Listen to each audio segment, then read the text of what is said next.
Apple officially announced their September 9th event, all dropping. So, I found their title so hilarious. Does that mean they really dropped our awe? So are we supposed to be disappointed?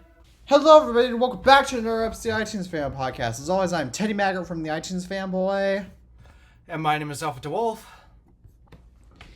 And Tabcat406 is currently sick, so he is not joining us tonight, but we have lots of topics to get started with. So why don't we go ahead and get started with our first topic, which is the Idiot Award, which is the award we give to our dumbest YouTube commenters, seemingly.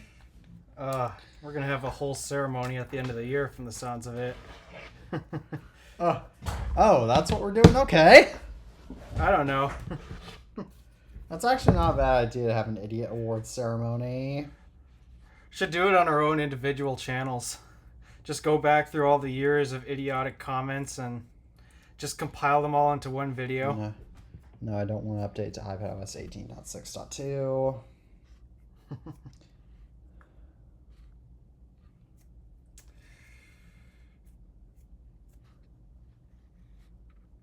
Yeah, don't mind me. I'm just cleaning my glasses since I've so this right here is a tutorial. This right here is a comment on my tutorial on how to downgrade the iPhone 4 to iOS 4.0 to 7.1.1. This is untethered on macOS. I put that in the title, and I got this comment that said, "So is this untethered? Because I did, or tethered? Because I did it on my iPhone 4, but it seems like it's tethered." And I replied, "I stated that in this video and this title." That's the thing. Do they even read the title? Apparently Do they? Not. Clearly they don't. Alright, and this is another Idiot Award nominee from that same video, and this guy commented, "Works with iPad 2 too? Warning, I'm on Linux, okay?" And first of all, that tutorial I stated very clearly is for macOS and not Linux. So there's that, but warning, I'm on Linux, okay? And I replied, "If this worked on the iPad 2, I would put that in this video's title." And he said, "Okay." And then that guy commented, "My iPad is 2,2. And then the guy commented, "Any notice?" And then I replied, "Please define that," because I wasn't sure what any notice mean about that. And then he asked, "What do I mean?" And then I had to respond, "I was asking you what you meant." Yeah, I don't get some people. So. Same, and I don't know if we have any more. Okay, we don't. Yep. So, do you have any more? I don't have any idiot awards for this week. If anything, the only idiots I have to award are the people at YouTube for not promoting my videos. Alright, well, shall I move on to our next topic now? Yeah, sure thing. So, I actually have it charging right now because it's one of the topics, but this right here is my school-issued iPad 9th generation. Which, let me take it out. They're still using those? How old are those? We got them in 2023, and they're 4 years old. Oh, iMovie reappeared because, MDM lock screws with my app store. It can eliminate them, but this right here is my school-issued iPad 9th generation, and the iPad 9th generations are now 4 years old. But I was wondering when they were going to do this, because the iPad 9th generation was going to be getting quite old. I was wondering if my school was going to keep them for the entirety of my high school career, because the iPad 9th generation is getting, well, it is kind of old now, and my school, because they signed to my school district, because they signed to a 3-year contract for those iPads, that means that at this time next year, I'm going to assume they're going to get, well, either an 11th or else if it gets replaced with a 12th generation iPad. I'm not sure, considering that if that's a 4-year-old iPad and this is a 3-year contract,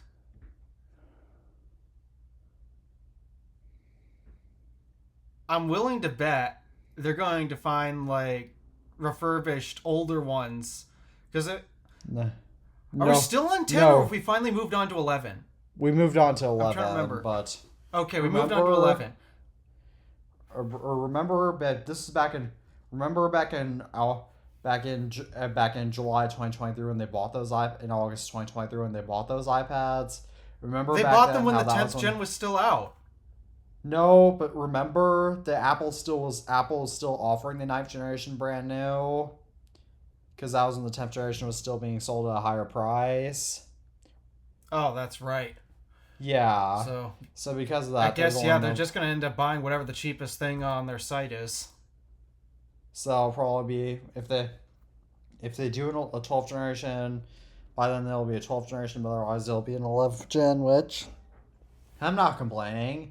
I would personally love to see the home button go, and that will also mean that after this May, I will be done with Lightning on all my main devices. I pretty much am, minus these things. Yeah, I still have a few more devices to go, like mainly my phone. Although that's going probably by this time next month that'll change. Yeah, I bet so. I mean, it is so nice to have USB-C on an iPhone again. It really is.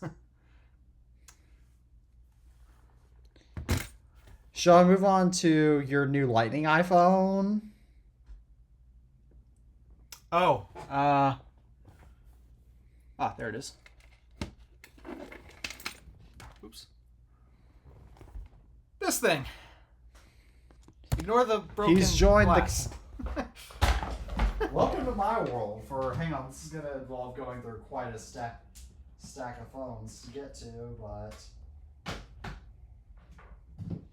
welcome to my world. And as you can tell, if you're on the video version, my iPhone 8 Plus is also cracked on the back. I see the crack. This phone has been cracked on the back for most of its life. I actually ordered a new back glass for this thing, and I'm going to attempt to replace it. Yours is worse than mine, so yeah, mine's actually missing chunks of glass, but I ordered a new back glass panel I'm going to attempt to replace it myself on this thing.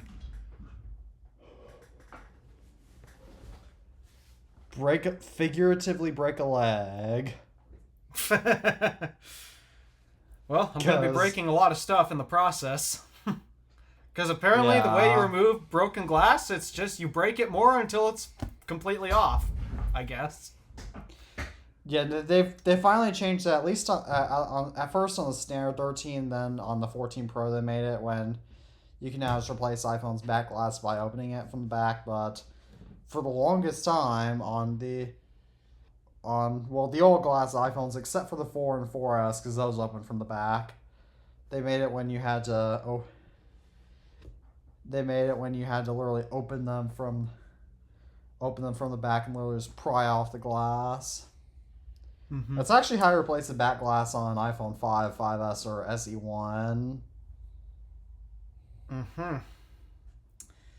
But, this one's going to be pretty fun to fix, because not only do I have to do the glass, I don't know if I showed you this yet, but let's see, will the camera focus? Notice anything about it? It's bent. It's bent.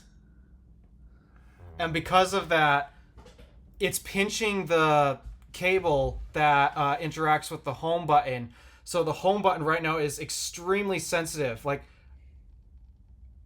I don't think the microphones will be able to pick it up, but I mean, you see the screen completely freaking out. I'm not even moving my finger. Wow. So, the home button cable's being pinched right now, so yeah, removing the back glass, that's going to be easy, but it looks like in order to truly fix this thing, I'm going to have to remove the whole display so I can bend the aluminum frame back into position.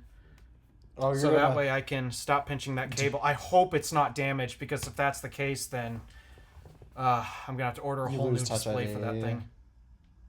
I don't care about Touch ID. Touch ID doesn't even work for me, so I really don't Oh, care if I use right. it or not at this point. Yeah, that's. So.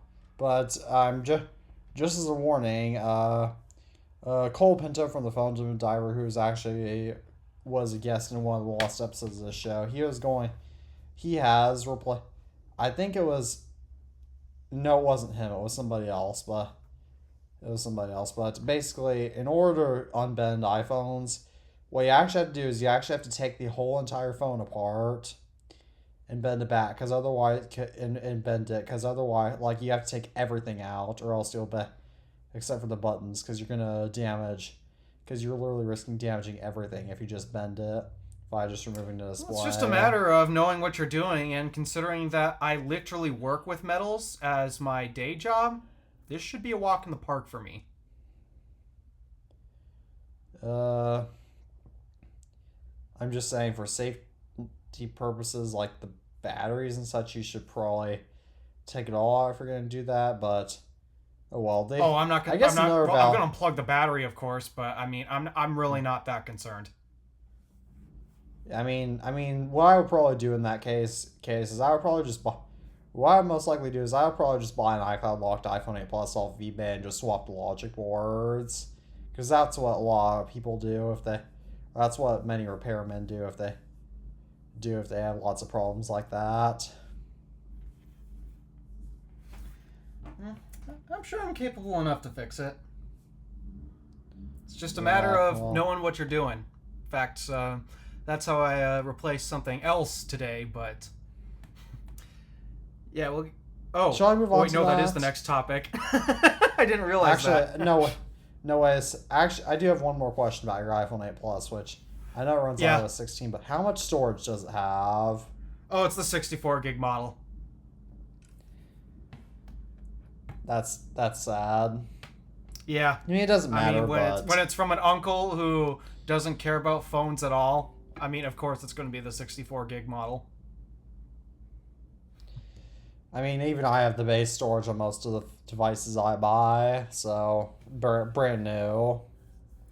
It's kind of weird that I still have the base storage on my iPhone, my current one, 256. Aren't your XS Max and 13 Pro Max? Well, your XS Max is no longer with you. Or no, wait, your XS Max is with you. The 13 Pro Max isn't, but the XS Max is currently missing right now. I have no idea where that phone went, and I am not very happy that I misplaced my favorite device. But no, all of my iPhones except my 5C have been 256 gig. Yeah, that's correct. I mean, my old 8 Plus was 256 gigabytes, and my only other iPhone that's 256 gigabytes is hanging on. Okay, my dad's old Midnight Green iPhone 11 Pro Max, that's 256, and then my iPhone 7 Plus, that's also 256. Which, let me just go through this whole big. These two are 256 gigabyte iPhones, my 7 Plus and my 8 Plus. And then this right here is my dad's old 256 gigabyte iPhone 11 Pro Max. Oh, that green. That hideous green. I don't like it either. Get that out of my sight. Ugh. It's off screen now. You're lying and I know it. How do you know I'm lying? Because I can see it in the corner of my eye, dude. Alright, it's off screen now. Oh, goodness. Alright, can you get it completely off screen so we can actually continue on here? Yes. It reminds me, I just had to do a callback to one of our previous episodes when I was showing that iPhone 11 Pro Max on camera, and you told me to get it off, and I told you that was off screen even though it wasn't, because you had your eyes closed. Oh yeah, I knew exactly what you were doing. Yeah, did you actually believe? I actually managed to get you that time. Mm-hmm. Fool me once, shame on me. What is it? Fool me once, shame on you. Fool me twice, shame on me. Yeah. That didn't happen this time. All right. Yeah. Yeah, I So I'll really talk wish I about knew where your my Tennis Max was. I have no idea where it is. Neither my Pixel. I am searching this whole room, and I still can't find either device, which I'm not happy about. I understand. That's why I have to keep all my devices in dedicated storage areas so that way I know instantly where all of them are. That also means, as of right now, this is my only secondary camera. Honestly, that's not too bad. I mean, No, it's not bad at all. It still does 4K 60, which actually this was the first phone to do 4K 60. So, because if I recall, the iPhone 7 series was 4K 30. I think the 7s might have been 4K 60, but I don't remember that. But yeah, I actually used to record my video. I mean, I recorded my most of my videos from June 2020 until December 2021 on my iPhone 8 Plus. Yep. So you saw those videos. So I mean, in general, the camera hardware isn't too dissimilar to the XS Maxes either. So it's just software tuning. Well, that's all. It's very similar to XS Maxes. So I think the only difference, hardware mechanical wise, is I think they made some changes to the stabilization, some slight changes. Yeah. So that's the only hardware mechanical difference I can think of. But considering that for the most part I just mount my cameras on tripods, I don't think the lack of stabilization is going to affect all that much. So yeah, I'm not too worried. I mean, it doesn't. I'm just worried that I've lost my phones forever. That's what I'm worried about. You lost your Starlink watch for quite a while too, so yeah. I mean, eventually it turned up. Like here it is right now. Just I was actually looking for it, and now I just found it all of a sudden. So yeah, it needs a new battery. And I mean, Riker from getting back on topic to the iPhone 8. I mean, Riker from Tech World actually, now he's away on a church trip, but when he was still doing YouTube, he filmed on his iPhone 14 Pro mainly, but even stuck a few shots in from his iPhone 8 and no one noticed. Yeah. I mean, I do the same with back when I had the 13 Pro Max. I'd use that as the primary filming device, and then I'd every now and then do some B-roll shots with the XS Max, and once again, nobody notices. They just don't care. I mean, the XS Max and 13 Pro Max have kind of identical hardware, because with the 14 Pro and the 11 Pro Max, when I upgrade to 14 Pro, I could notice a difference, but that's because the lenses are physically different. I actually notice a difference in the color science, and it's because I noticed when I switched to the 13 Pro Max, that was actually when I began color correcting my videos, and it's because I found the colors to be a touch flatter than what I'd prefer. Yeah, but same. It is ever rare I need to correct the colors with my XS Max. It is really that good, but so yeah, I knew the difference, but that's because I'm editing the footage and I have them side by side to compare. Yeah, I noticed the difference for it too when I was initially got started with YouTube on my iPhone 14 Pro, but I've adapted, so yep. And I should say at this point, the 13 Pro Max is officially gone. It is out of the studio. Yep, that's maybe someday it'll wind up in my hands. Well, I sent it to AT&T to be recycled, so yeah. Like maybe AT&T will somehow get out into the wild. I doubt it. And somebody will. But I doubt it. But I mean, either way, yeah, I'm finding myself a lot happier with this device than the 13 Pro Max. And I should point out real quick. Remember when I told you when I liked the camera control button a couple weeks ago? You don't now. Yeah, now I don't. And I mean, I found on my trip it was really nice to actually have that button to quickly launch the camera. But now that my trip is done and I'm not taking photos or videos left and right anymore, it's now becoming an annoyance. In fact, I used to, whenever I'm trying to grip the phone or reposition it, because again, it's a big phone and I got small hands, so that means I have to do a fair bit of repositioning, or when I've got stuff in my hands and I didn't put my phone in my pocket, I gotta, well, grip this thing in some ways. So I used to be able to grip it just by holding the bottom, so I avoid the power and the volume buttons. I'd grip it like this, and it'd be just fine. But now, because this stupid button is here, every time I try to grip it, oops, I push the button. And so I end up launching the camera and then taking a bunch of pictures and videos. Like apparently you just did? Yeah, like apparently I just did. So let me delete those, because I don't need those. So now it's becoming an annoyance again. Makes sense. That would drive me nuts too. In fact, I'm wondering if I can get cases for my iPhone 17 Pro that will cover the camera control button. So, what I wish they would have done, if they insisted on having a quick physical method to launch the camera like that, does triple tap the power button do anything right now? It can.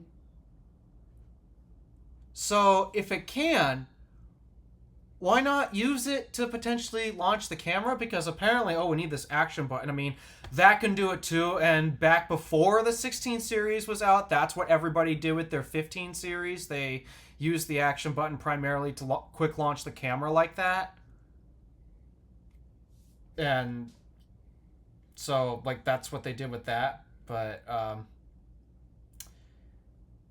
yeah, there's still too many buttons. There's just too many buttons. I mean, it was nice to have a quick physical way to launch the camera while I was on the go in DC, visiting Tabby, taking a bunch of pictures and videos of all of the cool experiences we got to do together. It was real nice that existed. But it's like, it doesn't really need to be its own physical button. It could really just be a programmed functioned in the side button or the action buttons, or maybe you could do something with the volume buttons other than just raise and lower the volume. I don't know. I mean, technically with the camera app on iPhones now, like if I launch a camera app on my iPhone 14 Pro...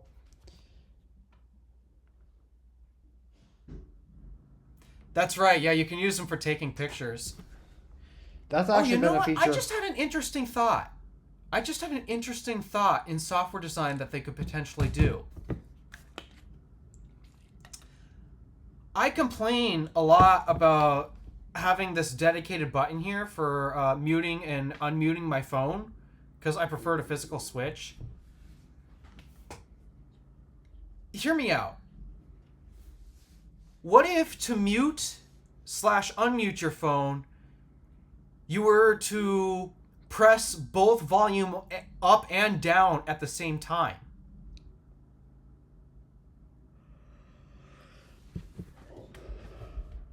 That's genius. I literally just thought of that. Because then, okay, then you could reserve this back to your quick camera launch button.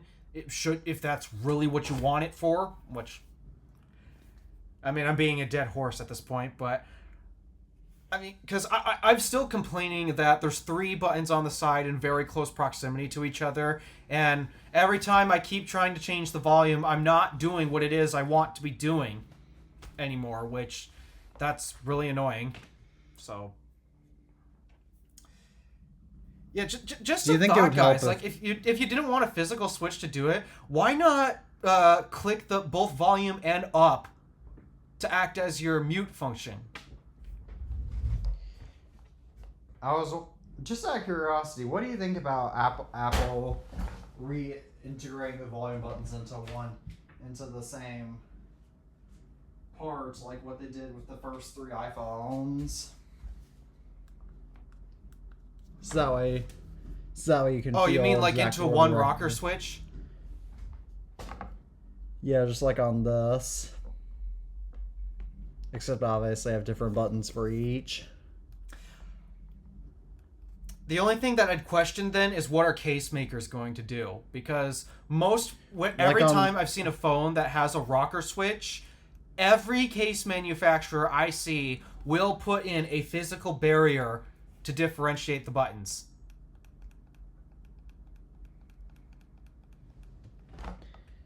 I mean, that's just... I mean, I'd be fine with that personally, because, I mean, that's also what I grew up with my iPad 3rd generation, so I'm used to that, but... Yeah, well... Yeah, my point is I'm still not particularly a fan of the button placement and the choice of buttons on here. It's one way my Tennis Max is still superior, wherever that device is. I'm so mad I lost it.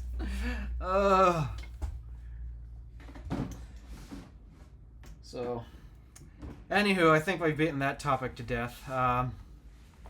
What's next on the docket? Oh, you're adding your steering wheel to your 2019 Buick Lacrosse Essence. Oh, yeah, that's right. So part of the reason why we were late to start recording is, well, not only was he finishing up his meal, I guess, but I was also in the process of swapping steering wheels in my car for 2 reasons. Number one, the stitching holding the leather on the steering wheel was fraying, which is not good because that means the leather thing will come apart. And yeah, it just in general, that's not good. So I needed to replace it either way. But then 2, if you guys remember Red Fox, you know that car would have happened to have had a heated steering wheel. I remember that.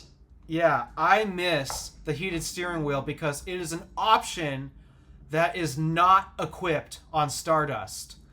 So, I'd figured, alright, the steering wheel's fraying, I want the heated steering wheel, let's do a steering wheel swap and swap on the factory heated steering wheel.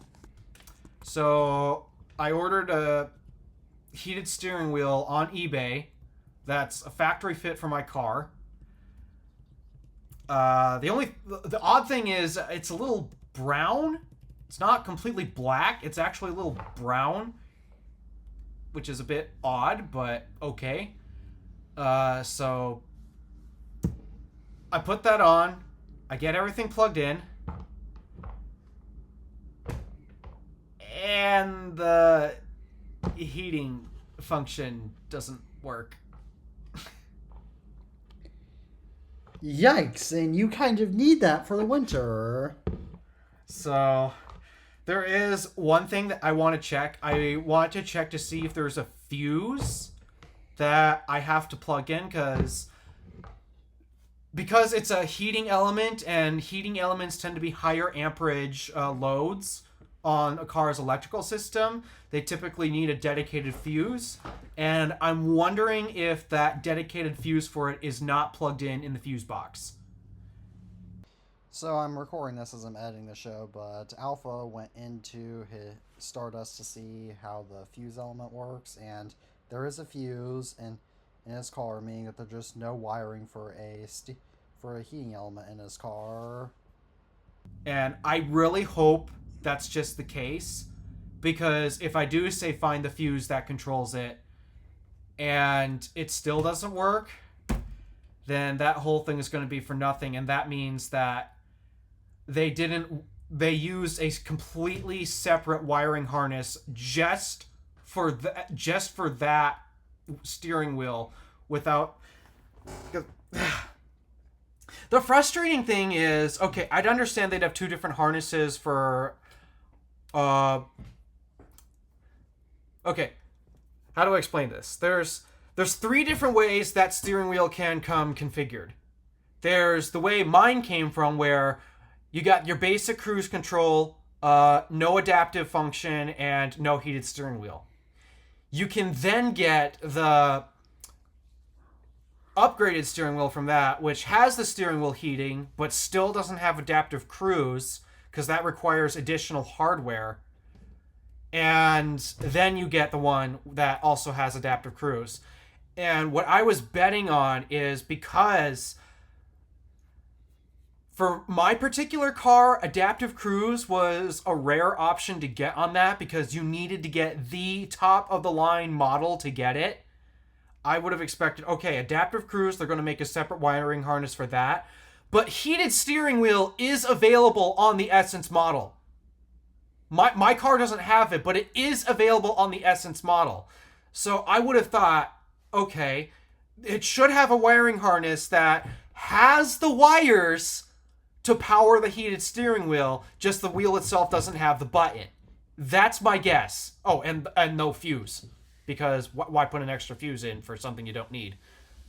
So this is my guess. This is my hope. I'm really hoping that they did not add extra cost to their assembly line by creating 3 separate wiring harnesses for the steering wheel. Because if that's the case, then I'm going to be really upset and real frustrated. I understand. So I'm really hoping I can get the heat to work. I really do. So once we're done with the show, I'm going to do just a little more research tonight and look into the fuse panel on my car, see if I need to plug in a special fuse. Because that is the only thing left that I would think I'd have to do that seems obvious, at least. But hey, on the other hand, I got a new steering wheel with no frayed stitching and extra buttons that, as of right now, currently do nothing.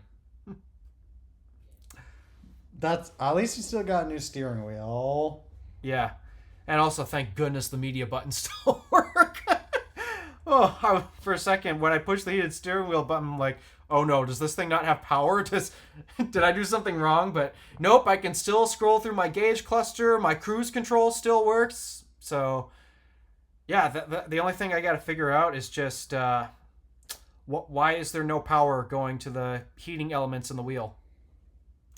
And I really hope it's not due to required upgrade in the wiring harness, because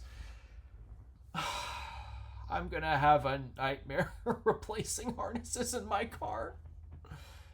Speaking of which, remember when I talked about the hood latch causing some faults where my door locks would act all crazy? Yes.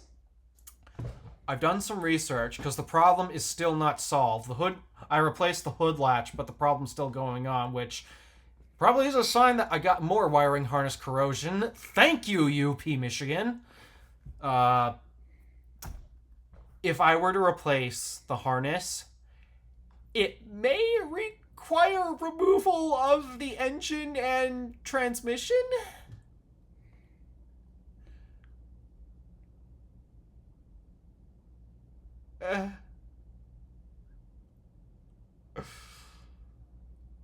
Yeah.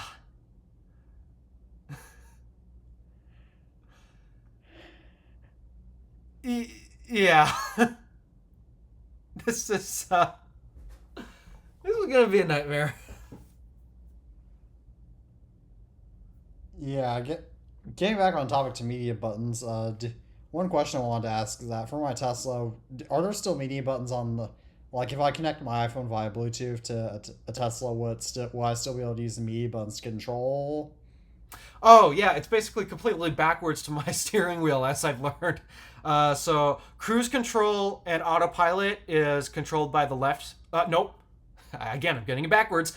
The right scroll wheel, that controls autopilot and cruise control. And then the left scroll wheel, those are your volume and media controls. Phew, because that's one, because I know I'm not going to have because my Tesla will not have CarPlay, so. Well, you could hack it in. Yeah, I probably am going to do that, because I know I'm going to be losing out on some benefits of Tesla's battery preconditioning, but I still want CarPlay. Well, you could have it run in the background and just just turn off the voice directions. That's probably what I'll do. But yeah, I found it really annoying how the button layout on the steering wheel is completely flip flop from my car. Because I started going to adjust the volume, and oops, I'm adjusting my speed on the cruise control. So. Oh yeah, I don't. My car has cruise control, but I don't. But I've never. My dad has. My dad. I don't know exactly how to use it, so I've never used it. But my dad actually did use it when we took our road trip. Oh yeah, it's really nice. Well, it'll be real nice to eventually have adaptive cruise control, which I don't know if I will ever be able to get that to work on my car because I have to add the radar element that sits behind the Buick logo. So I have to add that component, and then I'd also have to find the software to drive it because I don't think I'm going to find it in the interface. But it would be awesome if I could get the adaptive cruise to work in that car. Because right now it's just basic cruise, and basic cruise control does not work well in dense traffic. No, I would not want to use. Yeah, I just don't like using cruise control because I like having. Because I mean, I know that you can brake with cruise control, but I just prefer to. I just prefer to have cruise control or no cruise control so I can pay full attention to the road. The thing is, I often use it so that way I don't have to pay attention to my speed. How fast am I going? It allows me to pay attention to everyone else around me. Yeah. Because that's the reason why I like it so much. I no longer have to pay. Okay, how fast am I actually going? Am I going too fast? Am I going too... No. Okay, here's the set speed. Don't go any faster or slower. And with adaptive cruise control, okay, don't go any faster than this set speed. But that enables me basically to pay more attention to what's going on around me and in front of me. So that way if something does happen... Oh, it also enables me to have my foot right over the brake. So that way should something happen... No time spent retracting my foot from the gas, shifting it over, and then slamming on the brake.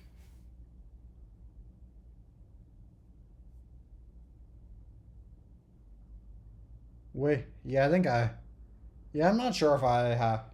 Yeah, I'm pretty sure. I'm not sure actually if... Yeah, I think I have... Yeah, I think you use the same foot for both the gas pedal and then the brake. Typically, you're supposed to, because if you're in a manual car, you don't have a choice. You have to use only one foot between gas and brake, because your other's going for the clutch. Oh yeah, that would make sense. But what? Yeah, but wait a second. I think my car actually does have adaptive cruise control now. I think about it. For a C300, Because when my dad used cruise control on his car or on our car when we were doing that road trip, it would change its speed a little bit. I'm not sure. I would totally expect it on the S class from that era, maybe E class, C class. I'm not so sure. Yeah, because my car was only. Because my car's, even though it's a Mercedes, it's not exactly like it's that fancy. Yeah, it's not like the top of the line Mercedes. The way that you know is if there's a button on there to adjust your following distance, because every adaptive cruise control system has that. So if you have a button that allows you to adjust your following distance, then you have adaptive cruise control. Because if you don't, then that means the system doesn't care. And if the system don't care, that means it's not going to slow down for you because it don't care what's in front of you. Yeah, I don't know what my car... I don't know if I'll have to ask my dad that sometime, although I'm not going to have my car for like at this time next year I will be in a Tesla, driving a Tesla, so that's insane. I I'm like the biggest Tesla enthusiast here, and I'm probably going to be the last one to end up in one. Because you're about to get one. Tabby's considering actually leasing one. Yeah, and I'm dead serious. He actually is considering leasing one. Like when we left the Tesla showroom on Friday, right before we left, he was actually inquiring about lease deals because he's thinking he's actually going to do it. And I might be getting a Tesla, depending on circumstances. I might be getting a Tesla at the end of this year. You're gonna lease one, or are you gonna get a used one? No, it's gonna be a used one. My dad hates leasing cars because it's more expensive than just doing normal financing. Yeah. Yeah. The one thing to be careful of, don't get one of the early standard range models. Oh no, it's gonna my dad's insisting that it's probably gonna be a long range. My dad really wants it to be a long range, and good, because I'm not necessarily saying that standard range is bad. It's just the problem with the early standard range cars is they are using they're still using NMC cells, which means those are the kinds where you want to charge them up to 80% daily and only to 100 if you're going to go on a trip or something, or if you absolutely need that range. So the problem with the standard range is they're smaller batteries, which means they're getting cycled more frequently. And so those used standard range models, they're going to have a lot of cycles on those batteries, and they're going to be a little more degraded than you expect. Yeah.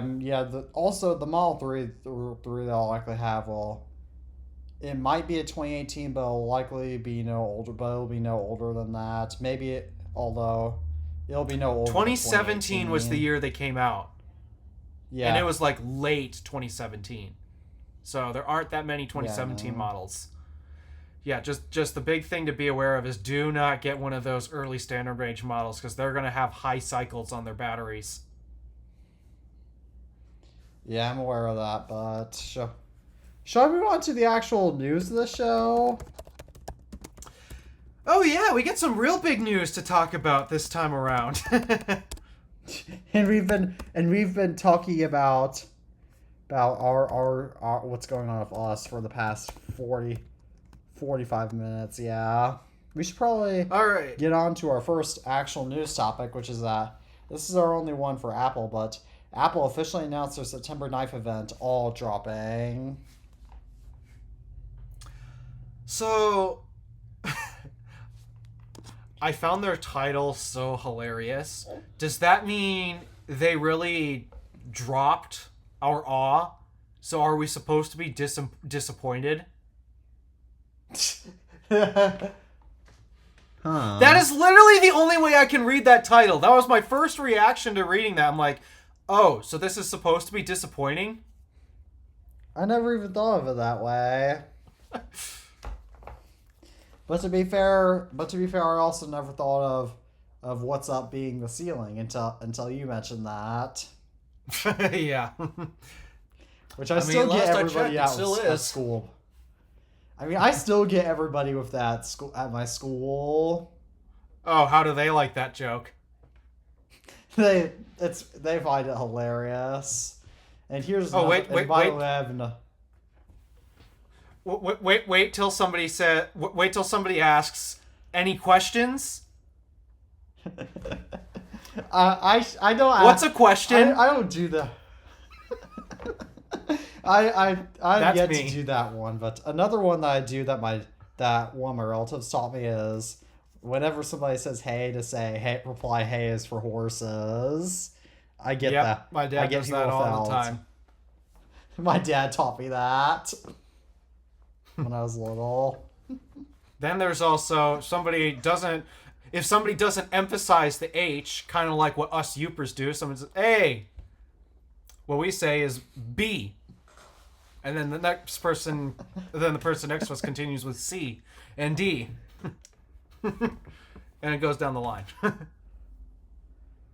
Well, I mean, that makes sense given that your land was colonized by France, and in French, and in the French language, except for the word hamburger, they don't pronounce the H.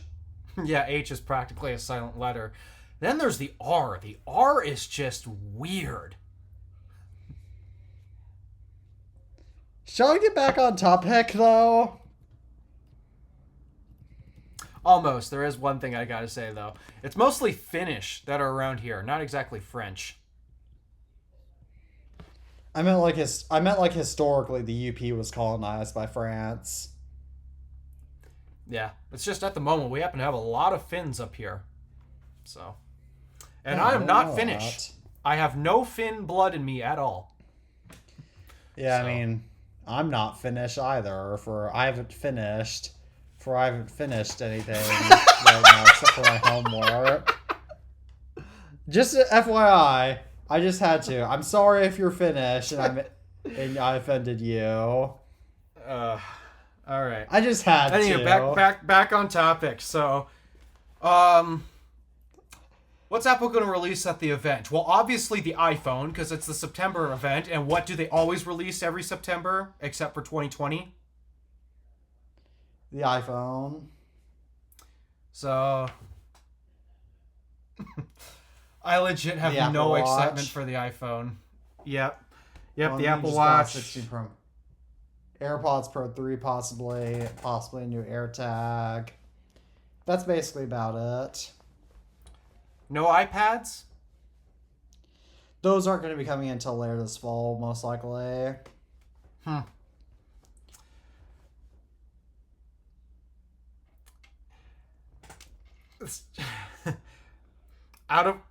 It feels weird for the first time ever.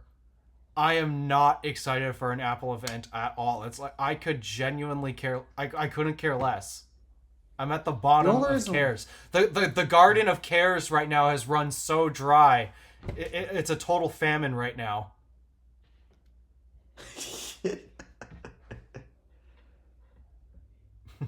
So it's just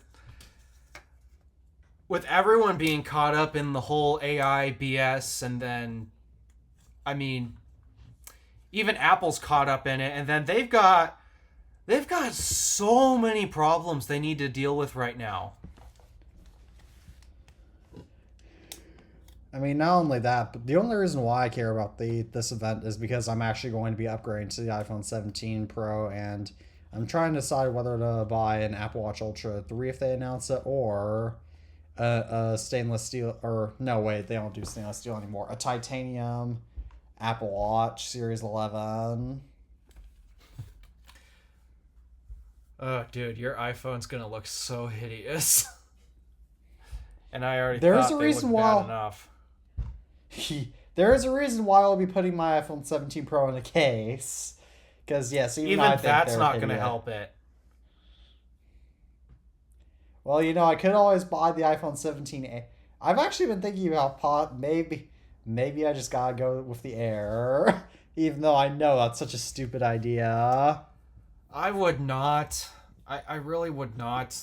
Because, like, especially considering we're both YouTubers. Dude, I may hate the layout of this thing, but having the camera lenses is nice. Especially for me, I use that ultra-wide view all the time. I mean, I use the different views too all the time, so I probably will go with the 17 Pro, but yeah, I still think the iPhone 17...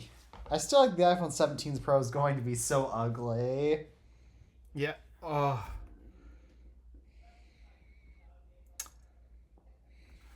It's like, just as I thought, it couldn't have gotten any worse. They somehow managed to blow my expectations even more.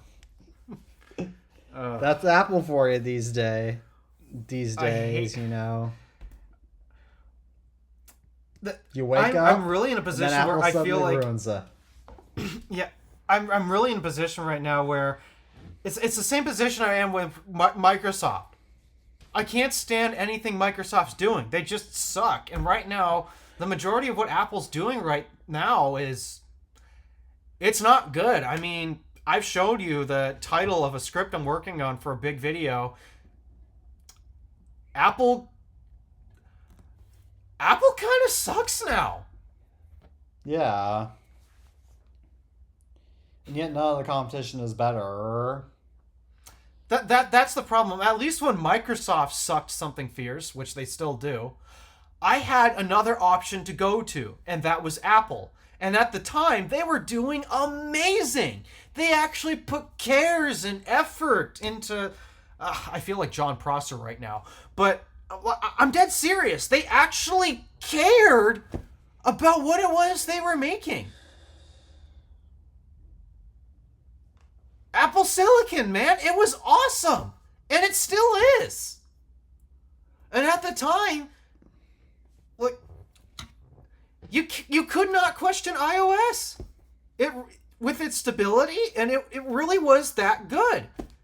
Along with its consistency. And yet, nowadays, iOS feels like a sloppy mess, riddled with bugs and glitches, which... thankfully, I have not experienced on this phone just yet. It's primarily on the older phones.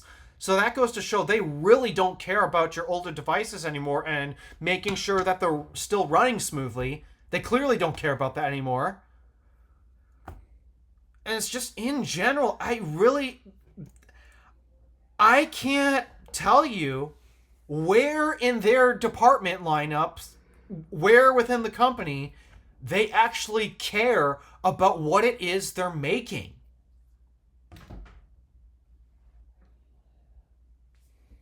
We wake up and suddenly these days Apple sucks. Get it? Yeah. Like that Rascal Flatts song.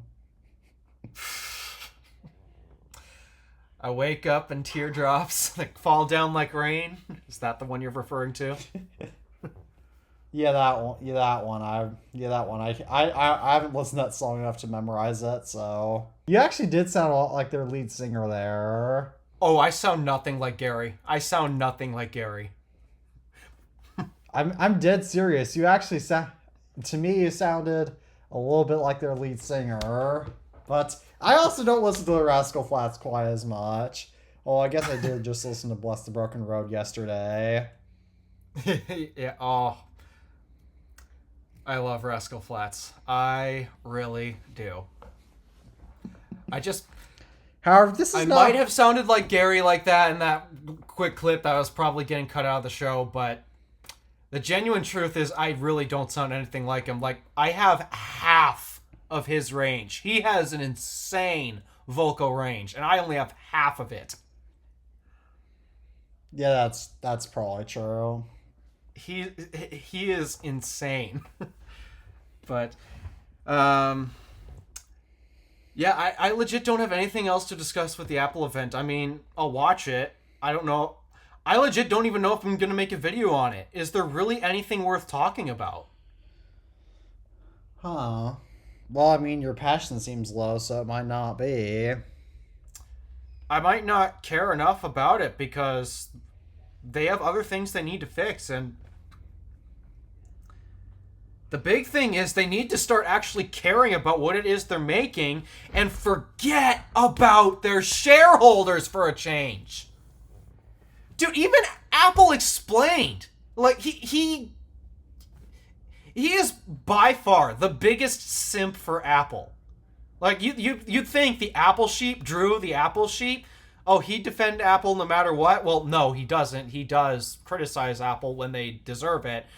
Even Apple explained, by far the single biggest simp on the internet that I can think of, that has defended literally every single decision that they've made. Even he thinks they suck now. Wow, if Greg Wyatt Jr. thinks that, then yeah, a couple weeks ago, I was in Harbor Springs coming home. I was waiting for Talon to get out of the shower so I could use it. I found that video. He had just uploaded that video, came across my feed. I'm like, oh, I haven't watched Apple Explained in a while, primarily because I really don't like his content, because, again, he is such a big simp. I found it interesting to see that video right there. and my goodness, was he was being real ruthless, criticizing Tim Cook and how all they were doing was pleasing shareholders. It became less and less about the products and the consumers and more about the shareholders and making money and just general greed. It is a real interesting video he had made, which I'm shocked. I'm really shocked that he'd make a video like that, because that is so out of character for him. But yeah, when you got the biggest simps for Apple making videos about they suck now,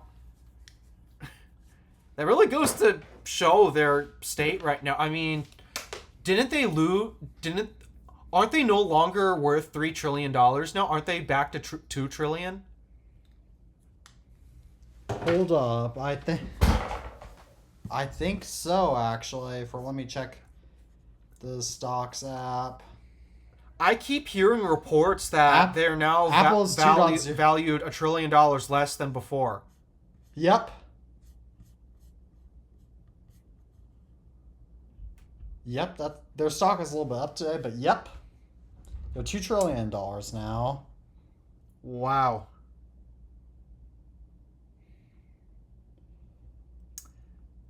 Yeah. That's a third of their value. That they just lost a whole third of their value. And all the analysts are going to say, oh, it's because they dropped the 8 ball on artificial intelligence and they didn't please. No. Well, it does have something to do with it. The fact that they dropped the ball on artificial intelligence isn't the real problem here. The problem is they put all of their focus and their money and their time and efforts into that. Not only did they completely fail at that, they also stopped paying attention to their other products that mattered, and now those start to suck.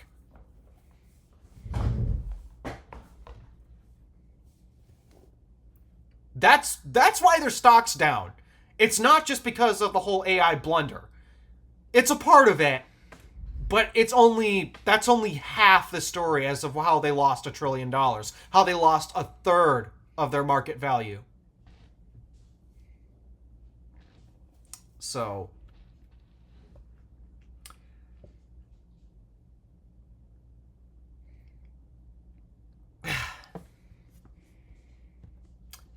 and this is why it's frustrating to be in the position I'm in. I mean, I'm finally at over 800 subscribers on the Gadgets channel, which is awesome. So that means I am less than 200 subscribers away from 1,000. Then I just got to get the watch hours up, which I need to start uploading content so I can do that. But just, oh my goodness.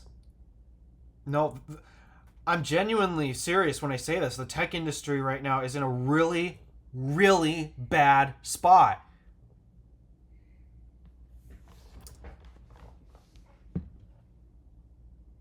And Apple stock is just proving it. It truly is. I mean, this might be unrelated, but I mean, even on your iMac, like your video feed is I can still hear you, but it's coming in a little bit mumble, or it's coming in a little bit jumbled. No, that's not the iMac. That's my internet connection. Here, let me shut off the camera. I figure. So hopefully that helps. Yeah, it just seems like it's been happening more often. Michigan Tech students are back. That's why. We're finally going to be changing internet providers. That's nice, but your audio is still coming in jumbled like that. Didn't help. So. Okay, I'm sorry. There's not really much I can do about that. So. That's fine. I'll be watching. You can turn your camera back on if you want, since I'll be watching this in post, so. All right. Actually, I probably should add this topic in real quick. I think we're going to get Starlink. What?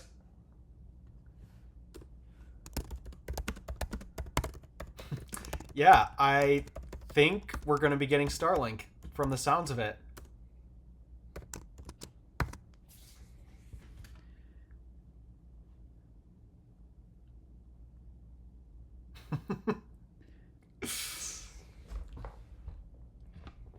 Yeah, so the biggest reason why is there are a total of 3 internet providers in Houghton. There's up.net Berga Telephone, which is our current provider. There's Shorewaves, and then there was one more. I don't think it was Dish. Was it Dish? Might have been Dish. But yeah, those are our 3 options. It's either up.net, Shorewaves, or Dish. Dish is terrible up here. Dish internet sucks in general, like, period. So nobody uses Dish satellite anymore. For good reason. So the only other options we have are Shorewaves, which involves a very vulnerable set of hardware that can easily be tampered with, because effectively what you have to do is you have to put your satellite on your mailbox or your telephone pole out in the road. And considering that our mailbox gets hit like once a year, that would also mean our internet would have a very high likelihood of going out once a year due to somebody hitting it. And that would mean an internet outage for days. So, it's very susceptible to damage because of where you have to place the Shorewave satellite. And then, we're not doing... Also, to my surprise, Shorewaves is actually more expensive than Starlink. Wow. Yeah, makes no sense to me, but Shorewaves is more expensive than Starlink. So, okay, that throw that idea out. So we're looking into... our current provider is up.net. We don't have Comcast or Spectrum up here because it's the UP. Nobody gives a crap about us up here. So, in regards to up.net, the way that we're set up right now is our only option, where we are basically using cell towers, which to my surprise, it's not even 5G, it's LTE. So, yeah, we're getting LTE cell tower service. So basically the only advantage to our using Wi-Fi here over cellular is our modem is placed in the best ideal location to receive a signal from the tower. That's it. Other than that, whatever cellular speeds you have here, which is not particularly good, it is literally going to be identical to Wi-Fi. There is no difference. Or LAN, because guess what? Nope, we can only have internet via the cell towers. Because, stupidly, I looked up where the fiber line is, and I can't tell you how infuriating it is to see where our closest fiber line is placed. It's 1.5 miles down the road. Oh, that's irritating. It is 1.5 miles down the road. That's where the fiber line is. And especially these days where having internet is a very crucial utility these days, you'd think that because for the people down the road, unless you're doing Starlink, your literal only option is Shorewaves. And again, that's expensive internet. And that's because there is no cell service down the road from here. You drive 1 mile down my road, it's gone. Cell service is gone. So all those people down the road are forced to rely on Shorewaves. That is literally their only option, unless they go for Starlink. So, yeah, you'd think that, okay, our current fiber connection is only a mile and a half down the road from us. You'd think that they'd probably be willing to invest expanding that fiber line just a few more miles down the road. That wouldn't hurt, right? It's only a few miles of cabling. But, no, I guess not. And boy, do they take their time when it comes to expanding the fiber rollout. So we've kind of ruled out fiber as an option. And, I found it infuriating. There's a school a little west of where I live that's out in the middle of nowhere. There was an initial plan to expand that fiber line down my road to get to that school. And now what they ended up doing is they routed it to a road north of us.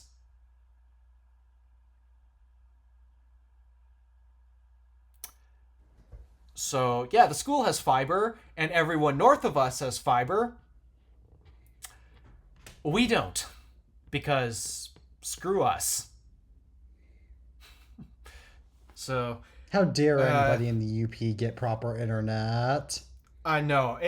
It's like Gretchen Whitmer signed it into law that the people in the UP must suffer or something. She probably did sign that. I wouldn't be shocked. And if anyone takes offense to me offending Gretchen Whitmer, guess what? I really don't care. I despise that woman beyond imaginable. So, yeah, from the looks of it, I think we're getting Starlink. Because our current option is just not good enough for us anymore. Because when Dad's working from home, he needs to connect to the server at work. And our cell service is just not good enough for that. And as you're experiencing on this very call, apparently it's not good enough to hold a video call when tech students are back. Oh, right. I forgot that your school starts so much later than mine, so... Again, college. This is a college town, so... yeah, our public schools actually don't start until next week. After Labor Day. Yeah, I knew your public schools didn't start until after Labor Day, but yeah, tech started up this week, so.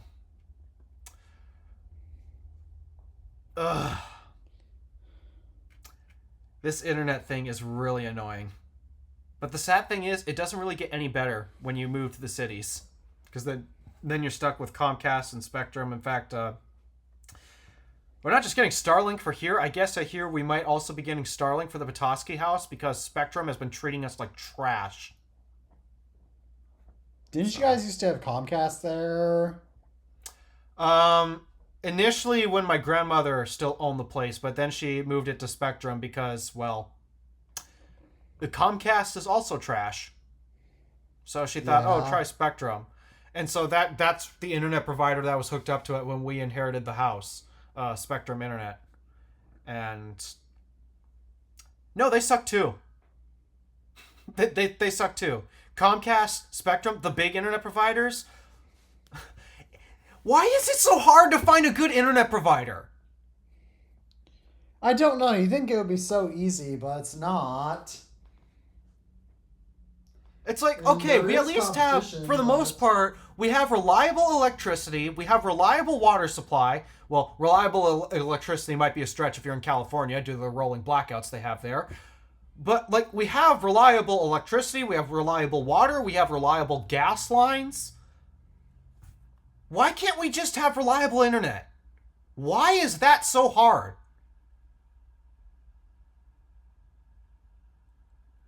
I think one key problem with that it makes no sense that's partially why the AT&T monopoly was broken up, because they control both long distance calling and local calls, and we're the only phone company in the US. So that's kind of what these internet service providers are doing. Yeah, it's just a whole mess and hodgepodge, and it's It is terrible.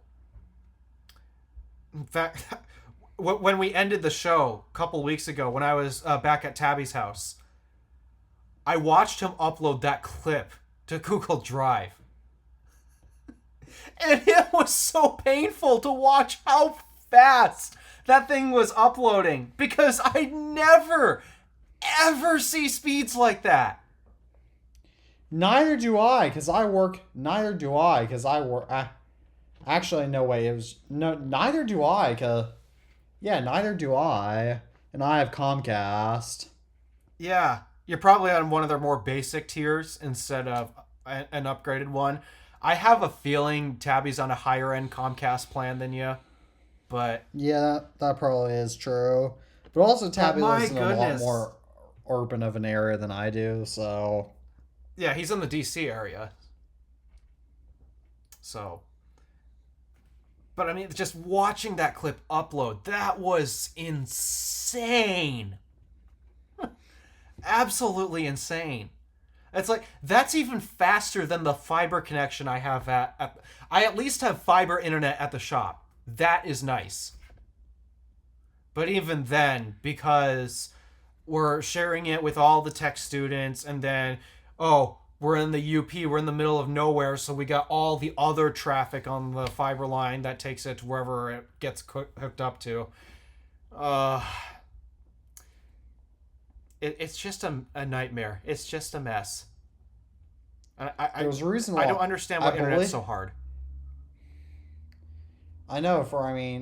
I think actually on interstates, one thing they do now is by physical interstates, they'll actually put fiber lines up to guide most of the long distance internet traffic through there. That would make a lot of sense, because then it's easier to access if something does go wrong, instead of burying it underground or that type of stuff. Also, it would be easier for. Also, that not only helps with live camera highway feeds, but it also helps where in the eastern United States, where the interstates parallel the older U.S. highways instead of completely replacing them for the most part, because people still and businesses still reside on those old U.S. highways. It leaves internet traffic on those roads free, because for locals, because now I think about it, that kind of is like real traffic. Yeah.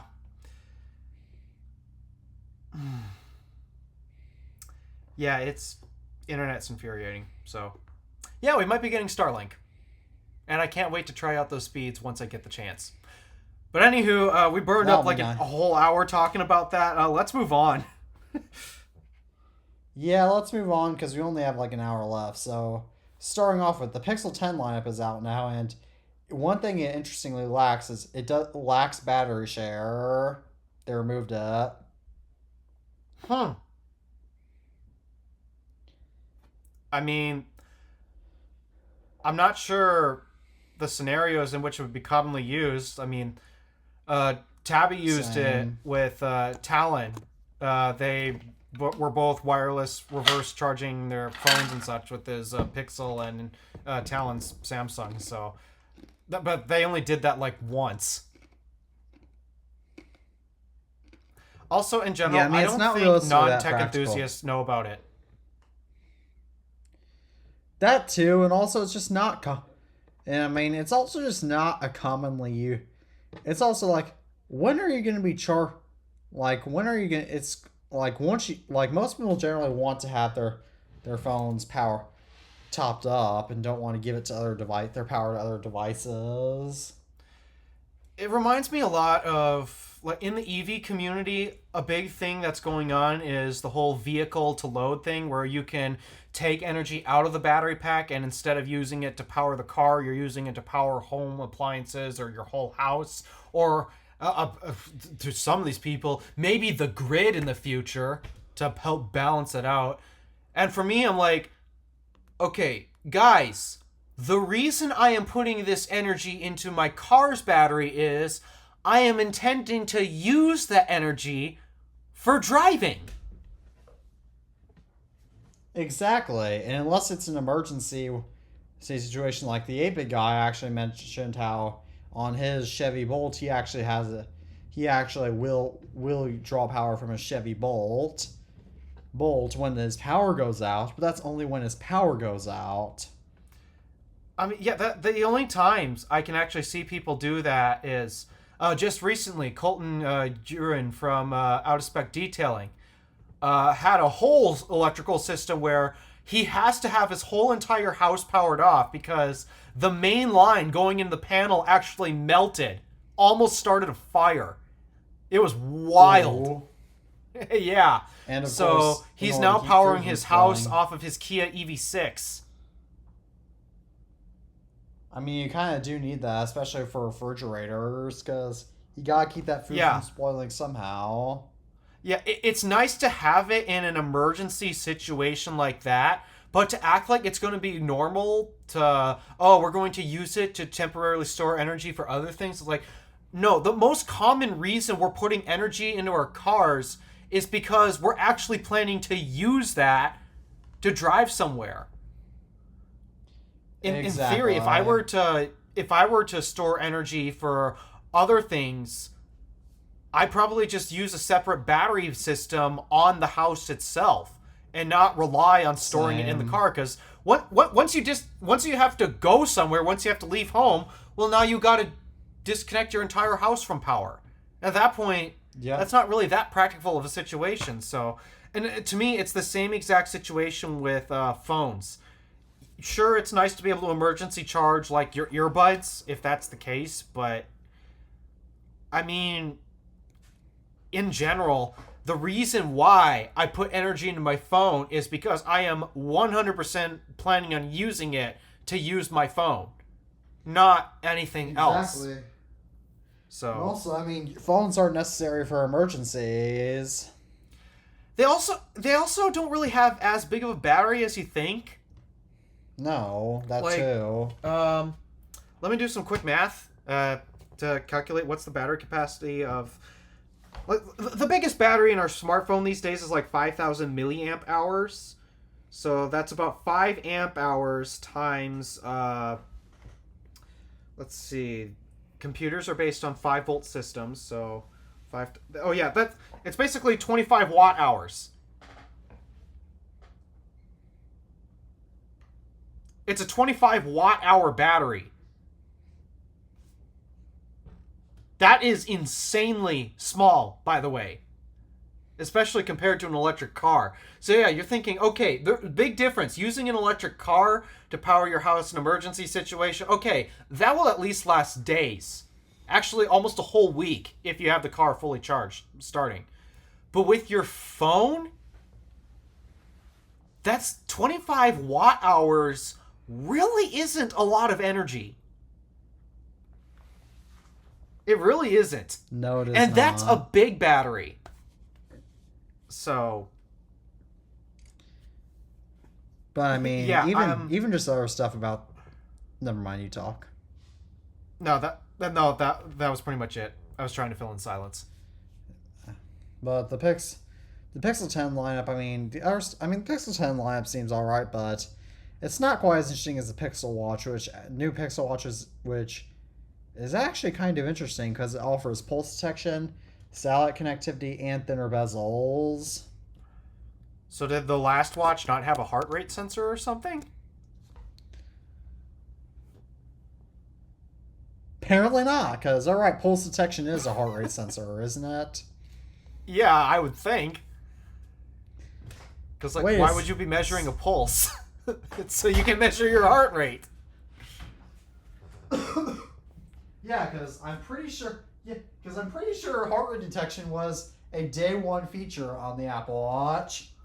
Yeah, that's a bit odd how the Pixel Watch lacked that out of the box initially. So 9 years after the first Apple Watch, and I'm pretty sure Pebble Watches had it from the get-go, and I mean, I'm pretty sure even Motorola's fitness tracker from 2011 I really don't know any smartwatches that don't have it. Come to think of it. I'm pretty sure even all Fitbits have it. Doesn't the OnePlus watch have one too? It would almost have to, because I mean, heart rate sensors it's kind of a given.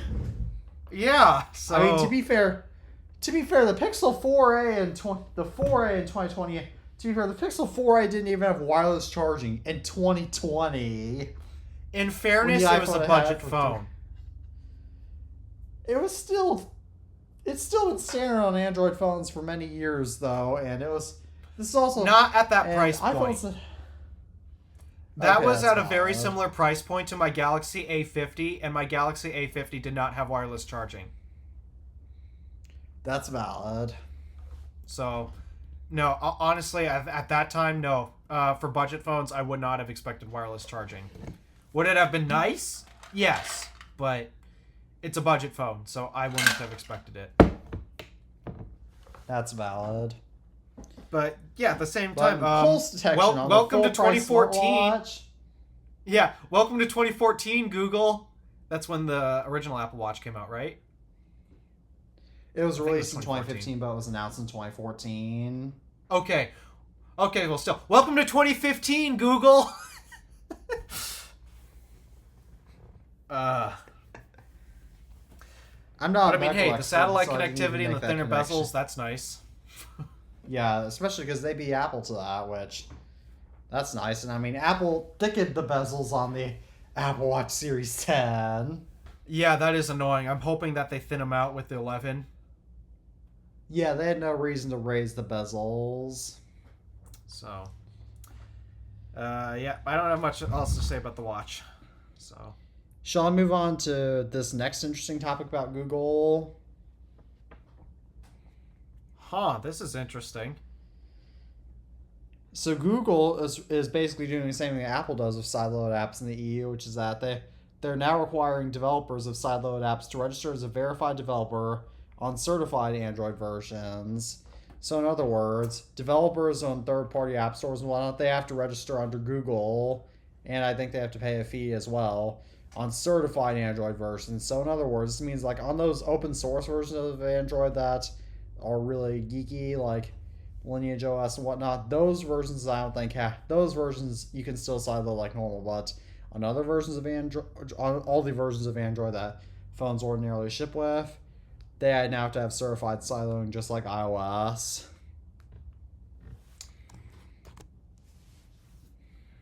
I was going to say, like, remember our whole iOS versus Android, the whole App Store debate thing? I've always kept telling people, Yes.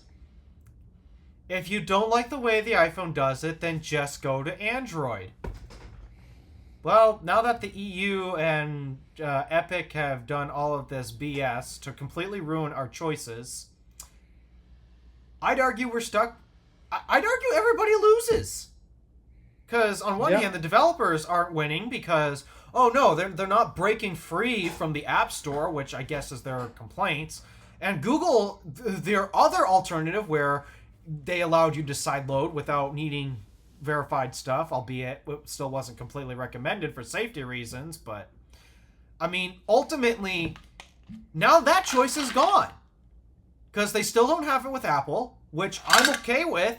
Because I want a place where developers are verified and all that. And if you didn't care about that, then that's what Android's for. There was no problem with that. And now thanks to this whole lawsuit of, oh, no, everyone's doing it wrong. We're the government. We know best. I call BS on that. But because, nope, the government knows best. We're going to ruin it for everyone.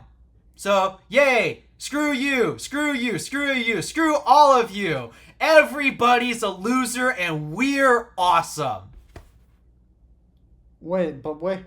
But you're kind of missing the point because Google just did this on their own. That is true. And I'm willing to bet they're doing it because they're noticing Apple's doing it. And, well, I mean, it's Android. Whatever Apple does, just slap it on there. It'll do the same thing.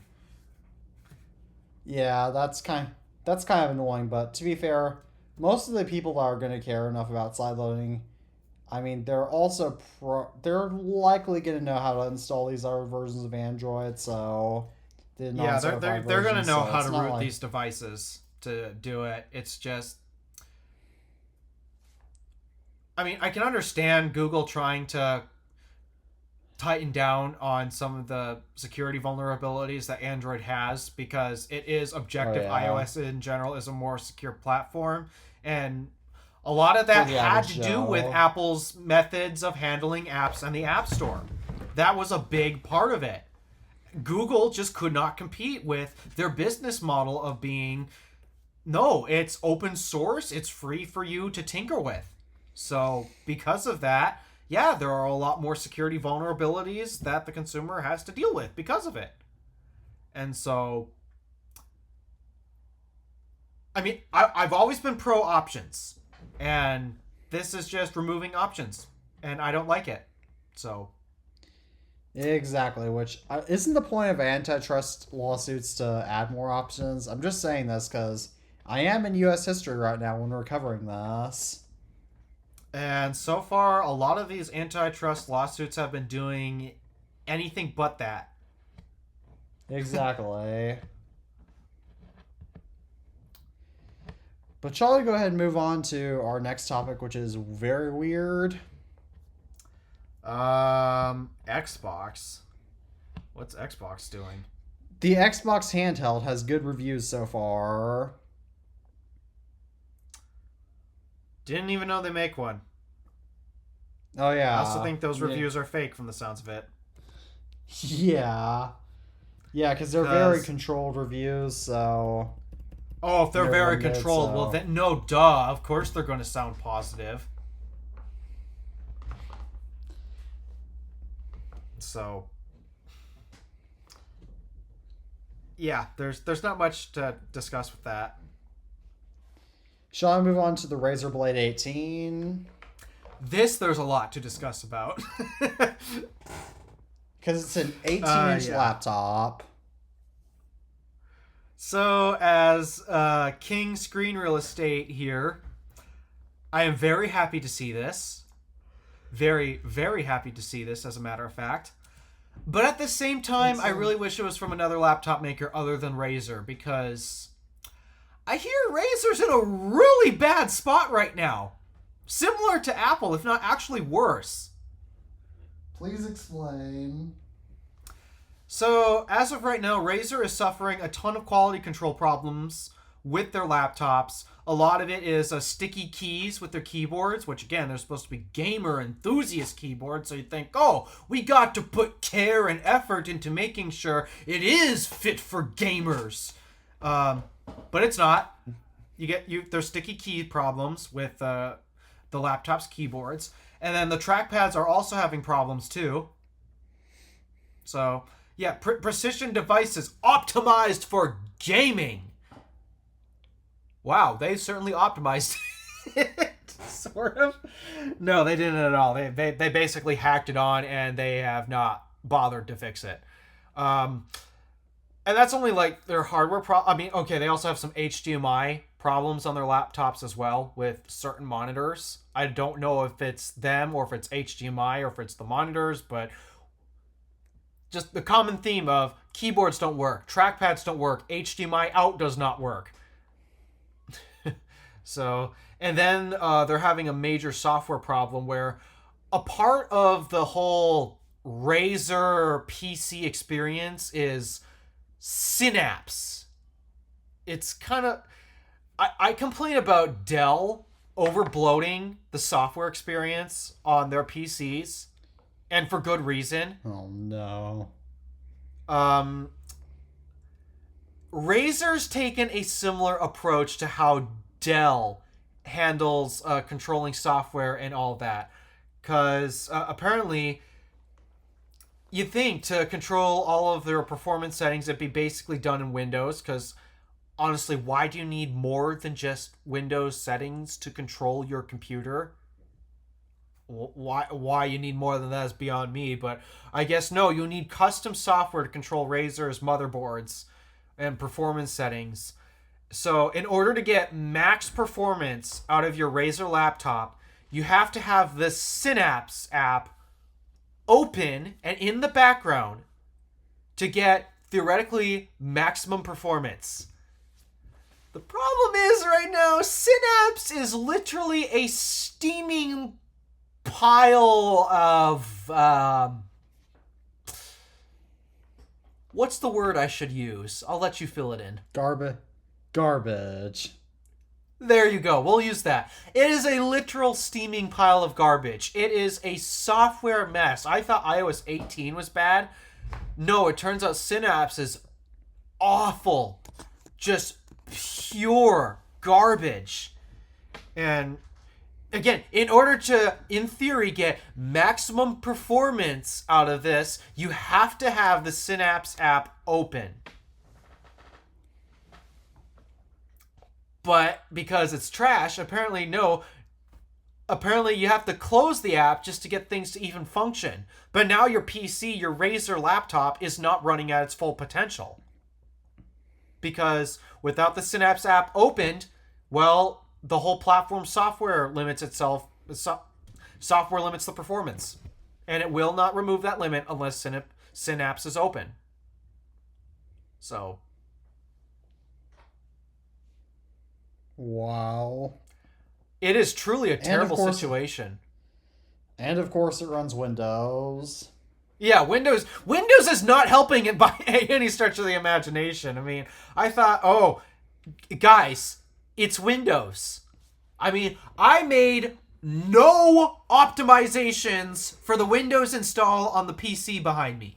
Nothing. I just slapped a copy of Windows on there and did absolutely nothing to modify it. That's it. All of my performance settings is controlled via Intel and Asus. Asus, the makers of my CPU, graphics, and motherboard. That's it. Other than that, I have added no extra software other than Microsoft Office, DaVinci Resolve, OBS, and I may or may not have attempted to dabble into Rocket League. Just to give it a shot, see what it's about. Because it seems to be the only game that is not based on, oh, you gotta shoot something. So. What is Rocket League, actually? What did you say? What's Rocket League? Oh, it's basically soccer, but with race cars. Huh. Yeah, it's a bit of an interesting concept. But hey, I hate that the majority of games out there are all based on weapons and shooting and all that. That's not who I am. But I like cars. Same. I do like cars. And so I figure cars and soccer. It's not that offensive. And you know what? It's fine. Although having a dedicated graphics card would probably help me get better frame rates because I have to have my settings at absolute minimum in order to get a reasonable frame rate.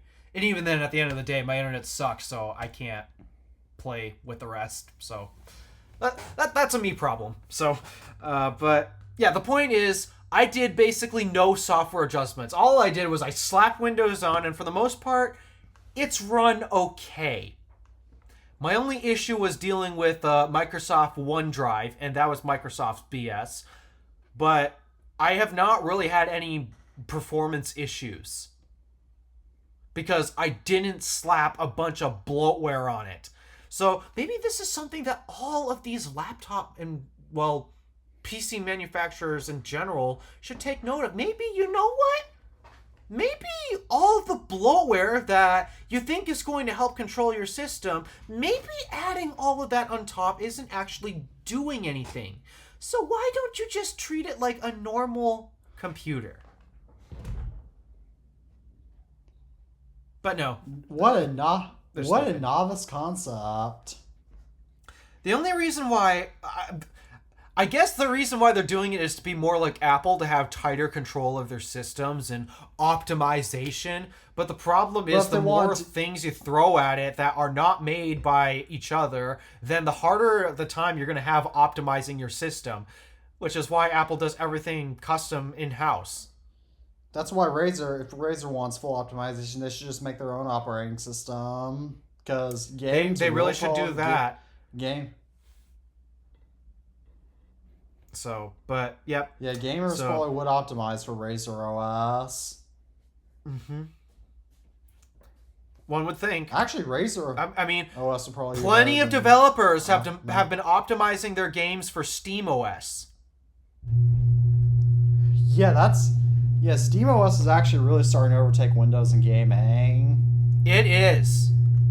So, if that's the case, I mean, maybe that's what Razer should do. But, yeah. I love the fact that they're putting an 18-inch display on their laptops. That is amazing. As the king of screen real estate, I love that. But they have a bunch of other stuff they need to get together. Oh, and yeah, I should point out, their customer support is no better than Synapse. Their customer support is terrible. They will literally spend 10 hours on the phone with you trying to troubleshoot the problems, when the solution really should just be, okay, no, the product is legit defective. Just send it back and we'll give you a new one. But no, they will waste your time. I've heard multiple reports of people taking like 10 hours to troubleshoot the problem. What nonsense. It's terrible. So yeah, don't buy a Razer. Buy a MacBook. Shall I move on to our next topic regarding Intel? Yeah, speaking of Intel, what's this? Government talking about buying... Oh dear. Yes, so the U.S. government... So because Intel is in such deep trouble, the U.S. government is talking about buying a 10% share of Intel stock, and which, first of all, they should not do! I mean, No. If they're going to do that, they should only do that for the for their military chips, because Intel makes that, and if the government buys the military chips, then okay, that actually makes sense. So they can optimize their military chips. Okay, that makes sense. That would be fair, yes. I won't argue with you on that. But otherwise, they should not be buying it. For, I mean, you're entering socialism, even communism territory at that point. But getting back on topic, away from controversial topics like communism. I mean, I'd say I should add to it though. I'd be okay if they did a loan and Intel would have to pay them back. Like what they have, what the U.S. government did with Tesla. Yeah, with Tesla and other automakers as well. They provided loans in the past, and even though I question where our tax dollars have been going for the past how many years now, I'd have my own reservations about that, but I would be much more okay if this were to be done in the form of a loan and not where the government actually owns a stake in the company. Because at that point, that's not capitalism. That is a big... Exactly. Yeah, that really goes against what America stood for back when the country was born. Exactly, but in something that actually doesn't stand against the U.S. back when it was born, SoftBank, who owns ARM, has bought $2 billion in Intel stock and is rumored to buy Intel's foundry business outright. Oh, really? Because of Intel's struggle. Yep. That's interesting. So I wonder if that means Intel will get more into the ARM space then, if SoftBank buys a part of the company. Huh. Because this is one thing we know Intel really has been struggling with. They do not do well in terms of ARM chips, because right now we've got Qualcomm and Apple. Those are the big ones. And while Apple, you can't really find their chips outside of an Apple system, Qualcomm you can.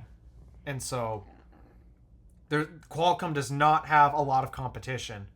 So I would hope that this would spearhead something into an ARM production facility for Intel, so they can get finally we can get some competition against Qualcomm, because they have an obvious monopoly on the ARM chip market for so many categories outside of Apple products, and they exercise it.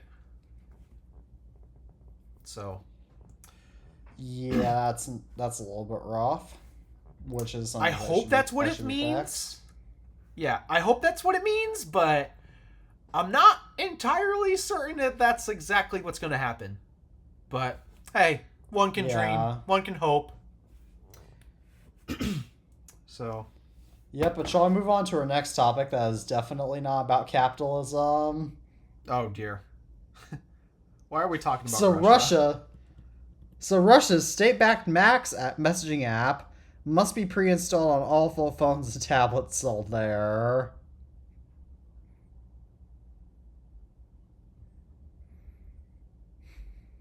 Thank God we don't live in Russia. Sounds like Russia's basically a government forcing bloatware.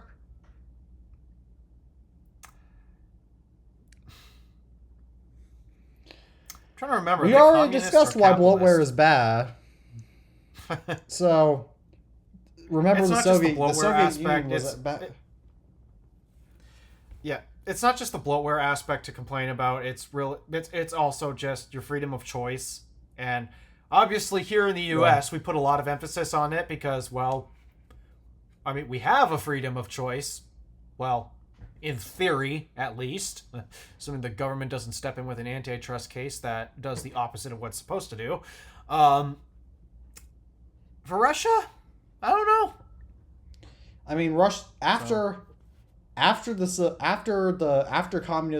Soviet Union fell apart in 1991, Russia is, I don't know if they're socialist or capitalist, but they're not the hardcore communists that they were. Yeah, I don't know.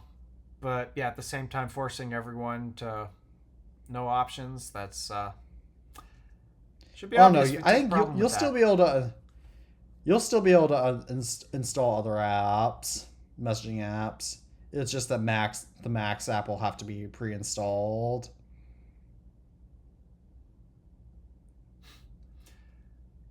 I guess that's another piece of spyware the Russians are going to have to uninstall from their phones. But also, don't most tech firms not sell in Russia anymore because of what the government did in 2022? I wouldn't know. I mean, yeah, like Apple, I know. You think Russia has to have some tech, but yeah, they do need it for. I mean, they're the largest country in the world in terms of area, but Apple, I know, stopped selling there. Samsung did, even though they were a bestseller there. They're probably just importing a bunch of Chinese phones.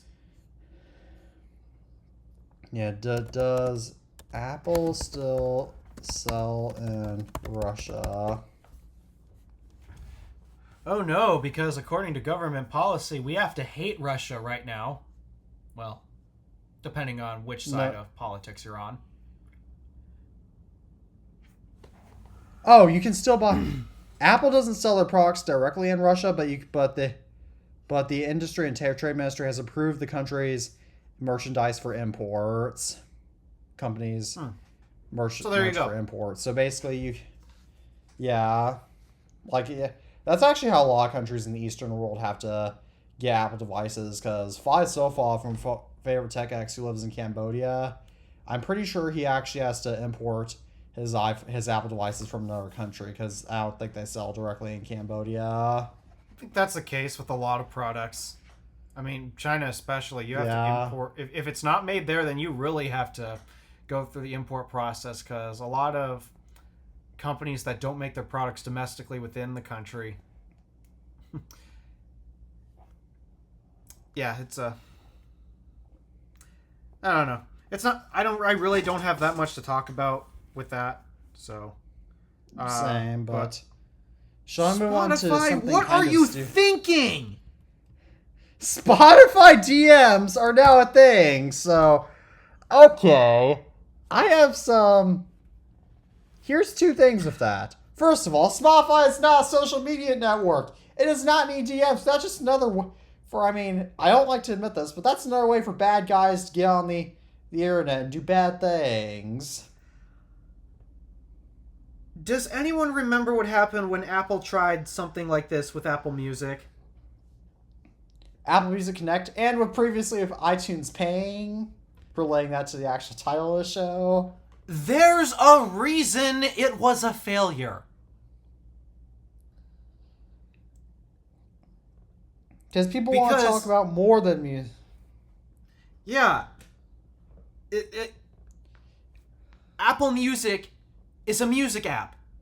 Spotify is a music app, not a social media app. These are two totally separate things.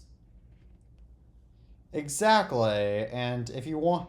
Exactly. Most of the people that you're going to be DMing on Spotify, like, you can literally just send links to the songs via other messaging platforms already. They're probably going to be better. Yeah. This whole... Again...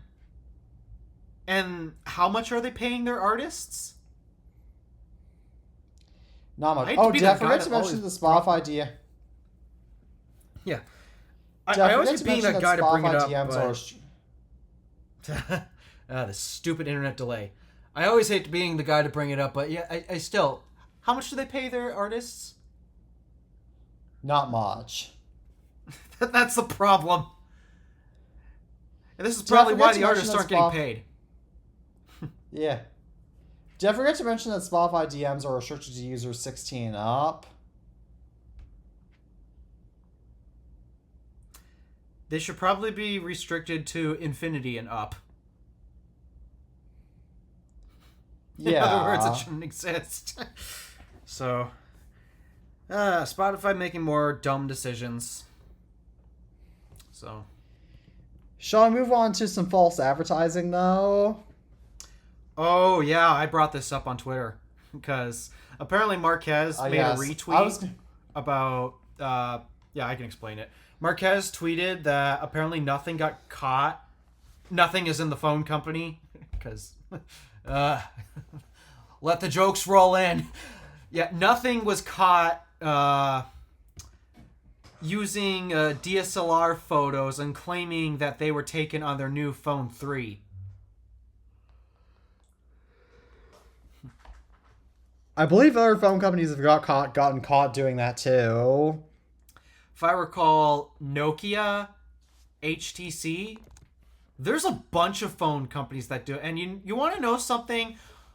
I highly suspect Apple's doing the same thing. Maybe not now, but they've definitely done it in the past.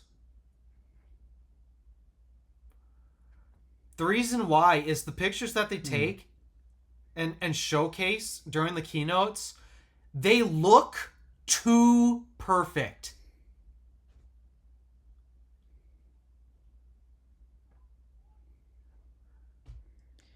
They should be elite. All phone companies should be sued for this.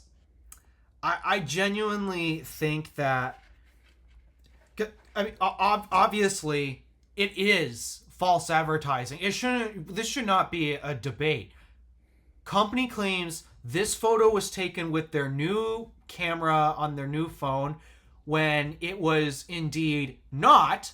They are straight up lying to you. Therefore, they are false advertising. So, I would think, shouldn't these companies be fined for doing this type of crap? Shouldn't they be fined for false advertising? Or possibly even shut down. That might be a stretch. I still think fined would probably be better. Yeah. But it's like, smartphone cameras are so good these days. Like, why do you have to fake it? Does Nothing really have no confidence? So here's what that screams to me. Nothing has no confidence in the camera of their phone.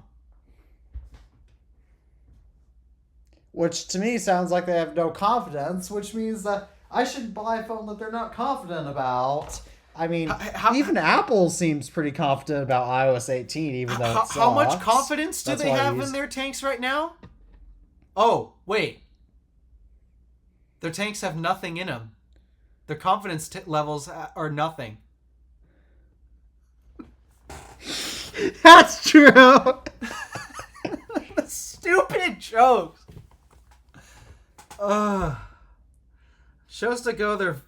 Goes to show their value. Their value is worth absolutely nothing.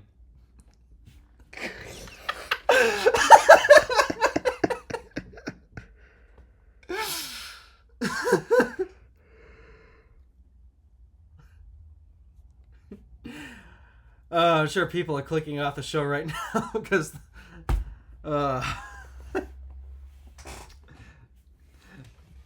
Sorry, guys. There is nothing wrong with these jokes to me. Yeah, there's nothing wrong. There's nothing wrong.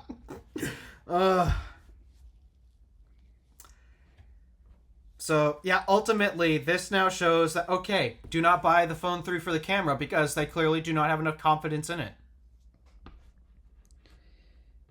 Exactly, but shall we move on to our next topic, which is some good news? Ooh, some Iona charging news. This is exciting. So Iona, you actually retweeted this, so that's how I know about it, but Iona Oh, yeah, that's right. is charging Iona is charging 25 cents per kilowatt hour for charging on Labor Day weekend, which means that if you're tuning into the show after the first day or so it comes out, because I assume this will come out either on Labor Day or else the day before. It's supposed to start tomorrow. How fast The date I saw was like August 29th, which is tomorrow. It'll end on Tuesday, the day after Labor Day. That's their time period. Yeah, so basically that time period. So it'll still be relevant for the first couple days after the show comes out, but afterwards this won't be relevant. But if you are taking an EV road trip, which I don't really take road trips for Labor Day, just because school's already started where I am, so it's not like there's that many places to go. But I am actually taking a road trip for Labor Day this year, and sadly it won't be in a Tesla, but even then there's no Iona stations along my route. But you want to know something that's very sad about that price that I'm seeing? What? 25 cents a kilowatt hour is extremely cheap for DC charging. 25 cents a kilowatt hour is my home electricity rate.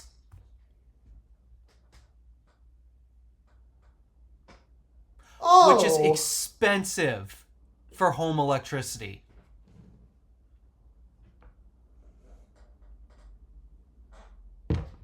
I guess it proves to you how that your electricity is too expensive. I mean, it's not, given that you have to import from Wisconsin, but yeah. So it's a real shame for up in this area when the price to charge at home is now the exact same price as charging at the DC charger, at up to 400 kilowatts, mind ya.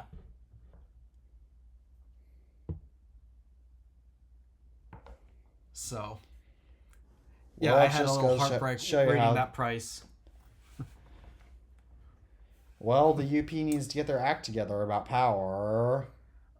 We really need to localize our power up here. We gotta stop importing it from Wisconsin. Yeah, because I mean, didn't your family last year have to keep the house at house between 45 and 60 degrees in the winter? Yeah, I had to shut off my space heater midway through the winter, and it was like for the rest of the season because the electricity was getting so expensive. Because again, it's 25 cents per kilowatt hour where I live. It's a really expensive electricity. In fact, actually, before PG&E rose their prices, was it last year or a year ago? Or 2 years ago? I don't remember. But at some point, PG&E rose their prices to something stupid in California. So, but before they did that, we used to actually have the highest rates in the entire nation. Oh. Yeah, it's bad up here. So it really saddens me to think that if I were to plug into my car at my house here, the maximum amount of power I could get is around 20 kilowatts for 25 cents per kilowatt hour. And I could be doing 400 kilowatts for the same price right now. Oh, well, to be fair, this is only a limited time offer. And that also is true. There is the option that there is the option for you and your family if you want cheaper electricity to pack everything up and move to Mississippi. Yeah, that's not happening anytime soon. That ain't happening anytime soon.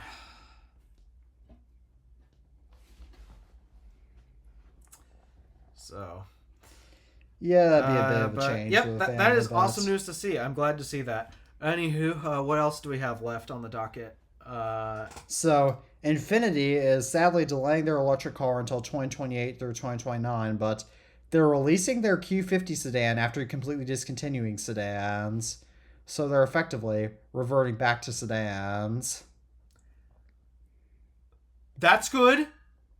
Like, no, that is actually really good. Oh. Yeah, because... Although, they're still owned by Nissan, so I still probably wouldn't buy one. So... Yeah.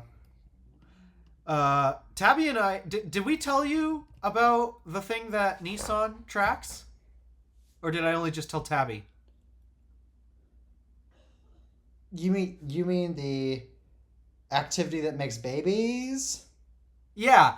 Yeah, you know how Nissan tracks your sexual activity?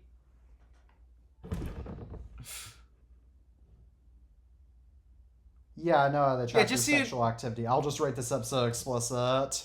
Yeah. Just so you know, Nissan owns Infiniti. So... Yes, I know that. But... No, I'm excited to see that Infiniti is bringing a sedan back as a sedan enthusiast. So, I do find that as really good news. Center stage is not functioning like it should. Yeah, that is good news for the sedan aspect. I'll only see that in post. Yeah.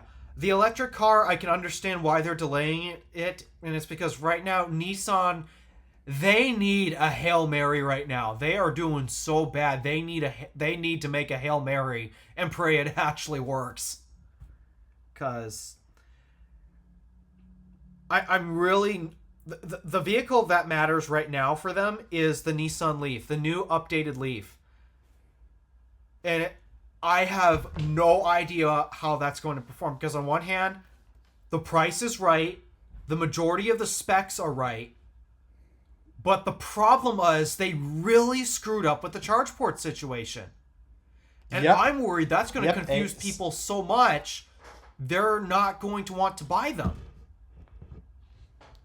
And I mean, Nissan's already has talked about merging with Honda and Mitsubishi. Yeah. So on one hand, they've got the specs right, especially for the price. The price is the most important thing. They got the price and the specs right. It's just a matter of how much are people going to trip over trying to figure out how to charge the stupid thing because of what they come up with, a charge port solution. That's what's really going to hurt the car, because as of right now, a big thing that scares people away from electric vehicles is trying to figure out how to charge the dang things, because it is a very different experience from fueling. I should know this. I just did an electric road trip a couple weeks ago. It is a very different refueling experience. It is not anything similar to going up to the gas pump. And so, if you make any part of this process difficult, which unfortunately Nissan did by disabling the AC capabilities of the NACS port on their car, I do genuinely think this is going to be a major stumbling stone for these people. So,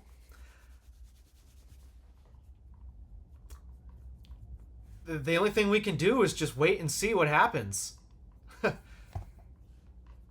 But yeah, if the Leaf doesn't work out, which at this point to me, it's a 50-50 gamble on whether it works or whether it doesn't. If the Leaf doesn't work, well, somebody might be going bankrupt or getting bought out by another company. Because, yeah, Nissan is not in a good position right now. Well, I mean, even their gas cars are just okay right now, too. Well, the problem with their gas cars is a big issue is the CVT transmission. Nissan was one of the earliest automakers to adopt it like across their entire offering except their trucks, which if you know anything about CVTs, they are not the transmission you want in your cars at all. I mean, the enthusiasts will complain, oh, the droney noise, because your engine's sitting at high RPM until the CVT positions the pulleys in the correct at the correct ratios. But no, for me, the problem is it's a belt-driven transmission. It is not hard gearing. It is a belt-driven transmission. I watch a lot of YouTube videos. Because I watch V Westlife a pretty good amount. As a result, I watch a lot of YouTube videos about old cassette players. And you know what I see a lot of issues with you know what was usually the first thing to break on cassette players? The tape snapping. The belt. Yep. So, are these belts made of rubber?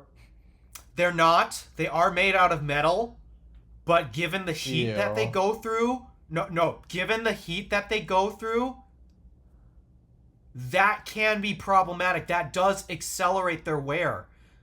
And ultimately, it's still friction. It's friction compressed. It's two pulleys compressing themselves against a metal belt. Oh, and there's a reason why we humans, we men have to buy new belts kind of often. It's because they wear out. Yeah, I mean gears can wear out too. Belts are the same. Yeah, but with gears, they don't endure the full compression that a metal belt and a pulley system within a CVT goes through. So honestly, it really doesn't matter what type of CVT transmission you have, because there have been multiple iterations of it to try to get around it. Like, some of them will have, a dedicated first gear, and then everything above first gear is all done by the CVT pulley system. But, no, the genuine truth is, they will fail before a general, traditional automatic gearbox. They will fail first. And that's bad. So, this is why I will never, ever buy a car with a CVT. If it has a CVT, steer clear. They will fail sooner than you think. I don't care what type of marketing any of these automakers market you towards. So, oh, we developed an advanced CVT with better reliability. No.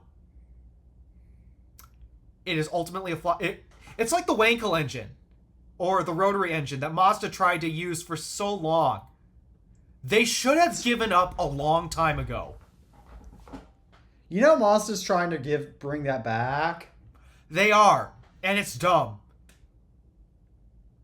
My dad actually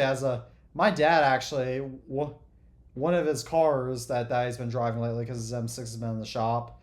He recently rented a Kia E4, I think, just to do a business trip. But the car he's been driving around before then is this '87 Mazda RX-7, and that has a Wankel. Oh no, there's a reason why we abandoned some ideas. The CVT really should be one of them. It is not a good transmission, and I hate that it is so common in so many vehicles. Like the Equinox and the Terrain that I recently reviewed this year, I will never recommend their front-wheel drive models because the front-wheel drive models are CVT vehicles. Yeah, steer clear. So, if you are getting a new Equinox or Terrain, do not get front-wheel drive. Get the all-wheel drive so you avoid the CVT. In fact, I should point out, my cardboard, my scoring system to evaluate the cars. For CVT transmissions, because I have reviewed a car with a CVT, it was that Chevy Malibu, it got a big fat 0. And that really hurt its score. I'm glad my car doesn't have a CVT. Yeah, same with Stardust. Oh, I don't want to imagine Stardust having one. So, yeah. I'm serious when I say this. Never buy a car with a CVT. Because it is only a matter of time. That belt will snap. And that is not a cheap repair. That's good to know, but because we only have 10 minutes of recording time, shall we move on to another bad Apple technology that's finally getting discontinued? Oh, yeah. Wait, they didn't discontinue it yet? No, but what Apple is doing is they're rumored to replace fine woven with their tech woven cases, and they're also apparently making tech silicone cases. I thought the rumored marketing term was liquid silicon. That's another one. Silicone, but yeah, that's another one. Yeah, another example of a failed product that probably should have been abandoned a long time ago. They should have been abandoned from their internal headquarters. Yeah, actually, come to think of it. Oh, where did I put it? I still have it. Where did I put it? All right, I'll turn the camera back on. This is the case that came with the iPhone 8 Plus. Huh. It is an official Apple case. It's got the Designed by Apple in California thing on the inside. And yet that phone's still bent. Yeah. This thing feels flimsy and cheap and extremely gross and slimy. I mean, even my iPhone 14 Pro Air case, it's not that bad, but at the same time, like, look at well, my biggest problem with the iPhone 14 Pro Air case is, look, it basically gives the front no protection, which is the worst area, which is the area you need the most protection on, because I've actually, whenever I had that leather case on my phone, because I've switched back and forth between my leather case and my thick OtterBox case. Yeah. Every time I have a leather case, I always wind up cracking the screen protectors on this phone. Yeah, they're not protective at all. No, they're not. It's just, and they're expensive. They're expensive cases too. That's the thing. They're so expensive, and they barely function as a case. Get an OtterBox. Yeah, OtterBoxes will function as cases. You want to spend $60 on a phone case? Get yourself something that will actually protect the phone, not this cheap trash. Like even my $60 OtterBox case on my iPad Mini 7. Now, this isn't the best quality OtterBox case I've ever had, but I wanted to say that doesn't look very high quality. Huh? Yeah. I was going to say that case on your iPad doesn't look high quality. That's a $60 it's also been case. Scratched at by... Yeah, and it's been scratched... Now, it has been scratched at by one of my cats, so... In general, it still doesn't look all that high quality. I mean, I'm upset at how much the case for my iPad costs. Because I'm serious. Yeah, I think I overpaid for this a little bit. Why is this a $100 case?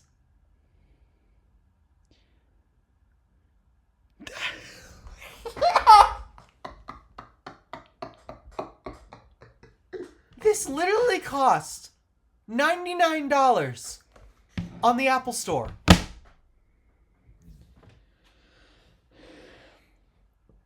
And it is that's bad. Basic as you can get. A $99 case should be really rugged. Yeah. Because, I mean, it's not protecting the corners of the tablet. They are all of the metal, except for where the flaps over. All of the metal is exposed. which you don't want. I wouldn't trust this thing to defend it against a device cracking the screen, potentially. And yet, why is it this expensive? Because Apple overcharges for their cases, but... Yeah. Speaking of rumors for their cases, shall we move on to our next topic? Say, though... One sec. I will say, though, that whatever material they use for this case, it is a lot better than the materials they've generally used for their other cases. But... I mean, wherever I threw that silicon thing across the room, it literally feels like the cheapest rubber they could have possibly chosen. It's legit trash. That's bad. So, all right. What do we have left? Oh, why did I put the iPad away? I still need it. Apple is rumored to revive their bumper case that they used for the iPhone 4. Hang on, let me grab it for the iPhone 4. Huh. Interesting. Well, honestly, that's interesting. Especially for I'm Apple. Sure Apple overcharged for. I'm sure Apple will overcharge for it, but.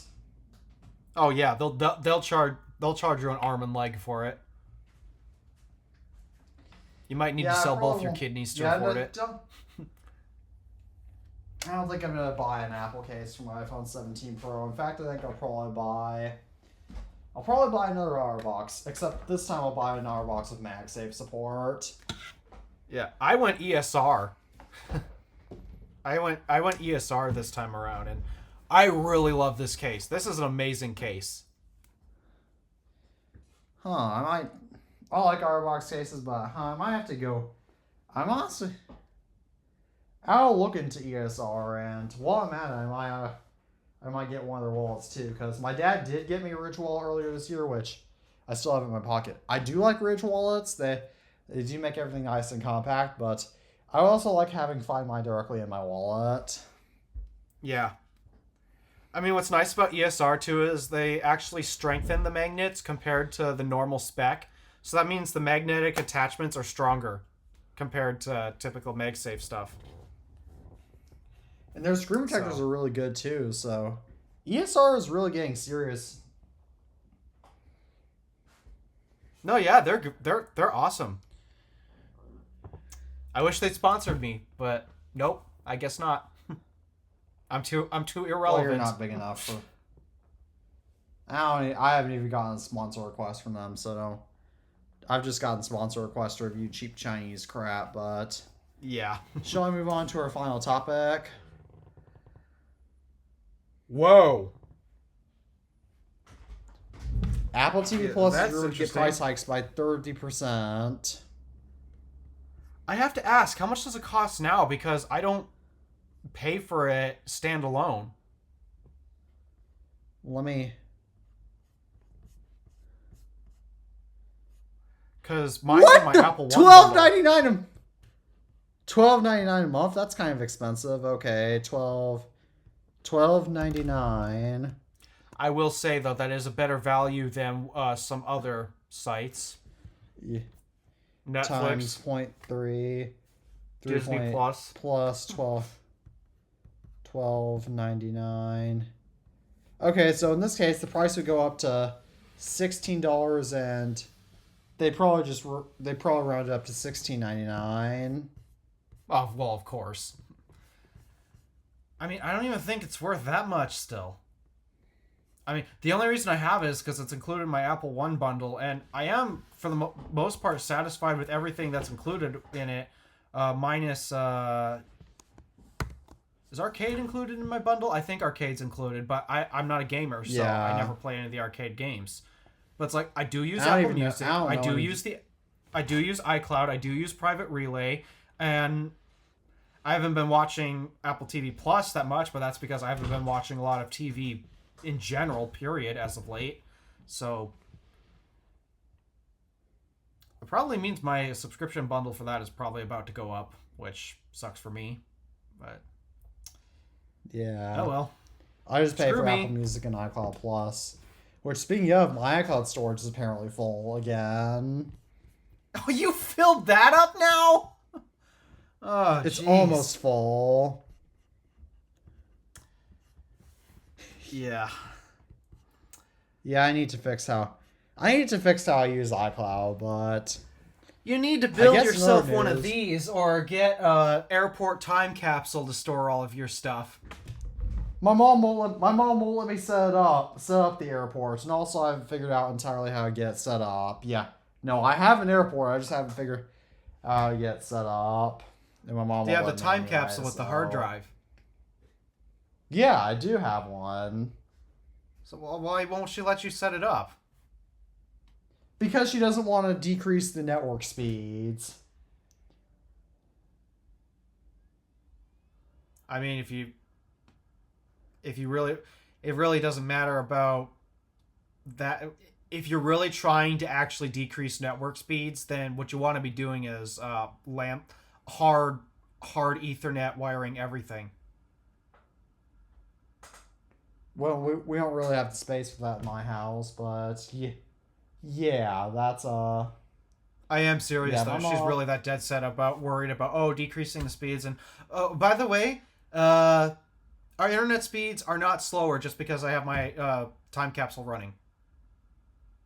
yeah, that's all right. I'll have to actually tell her on that to see. Yeah, if she's games. that worried, just tell her that my house is set up with 2 routers, whatever we have downstairs, and then the time capsule. It really doesn't affect our speeds. All right, Just try to keep I'll them far actually look apart from into each that other. again. I'll look into that then, because I'll check on my airport extreme box, and Mm-hmm. it is. How much is mine again?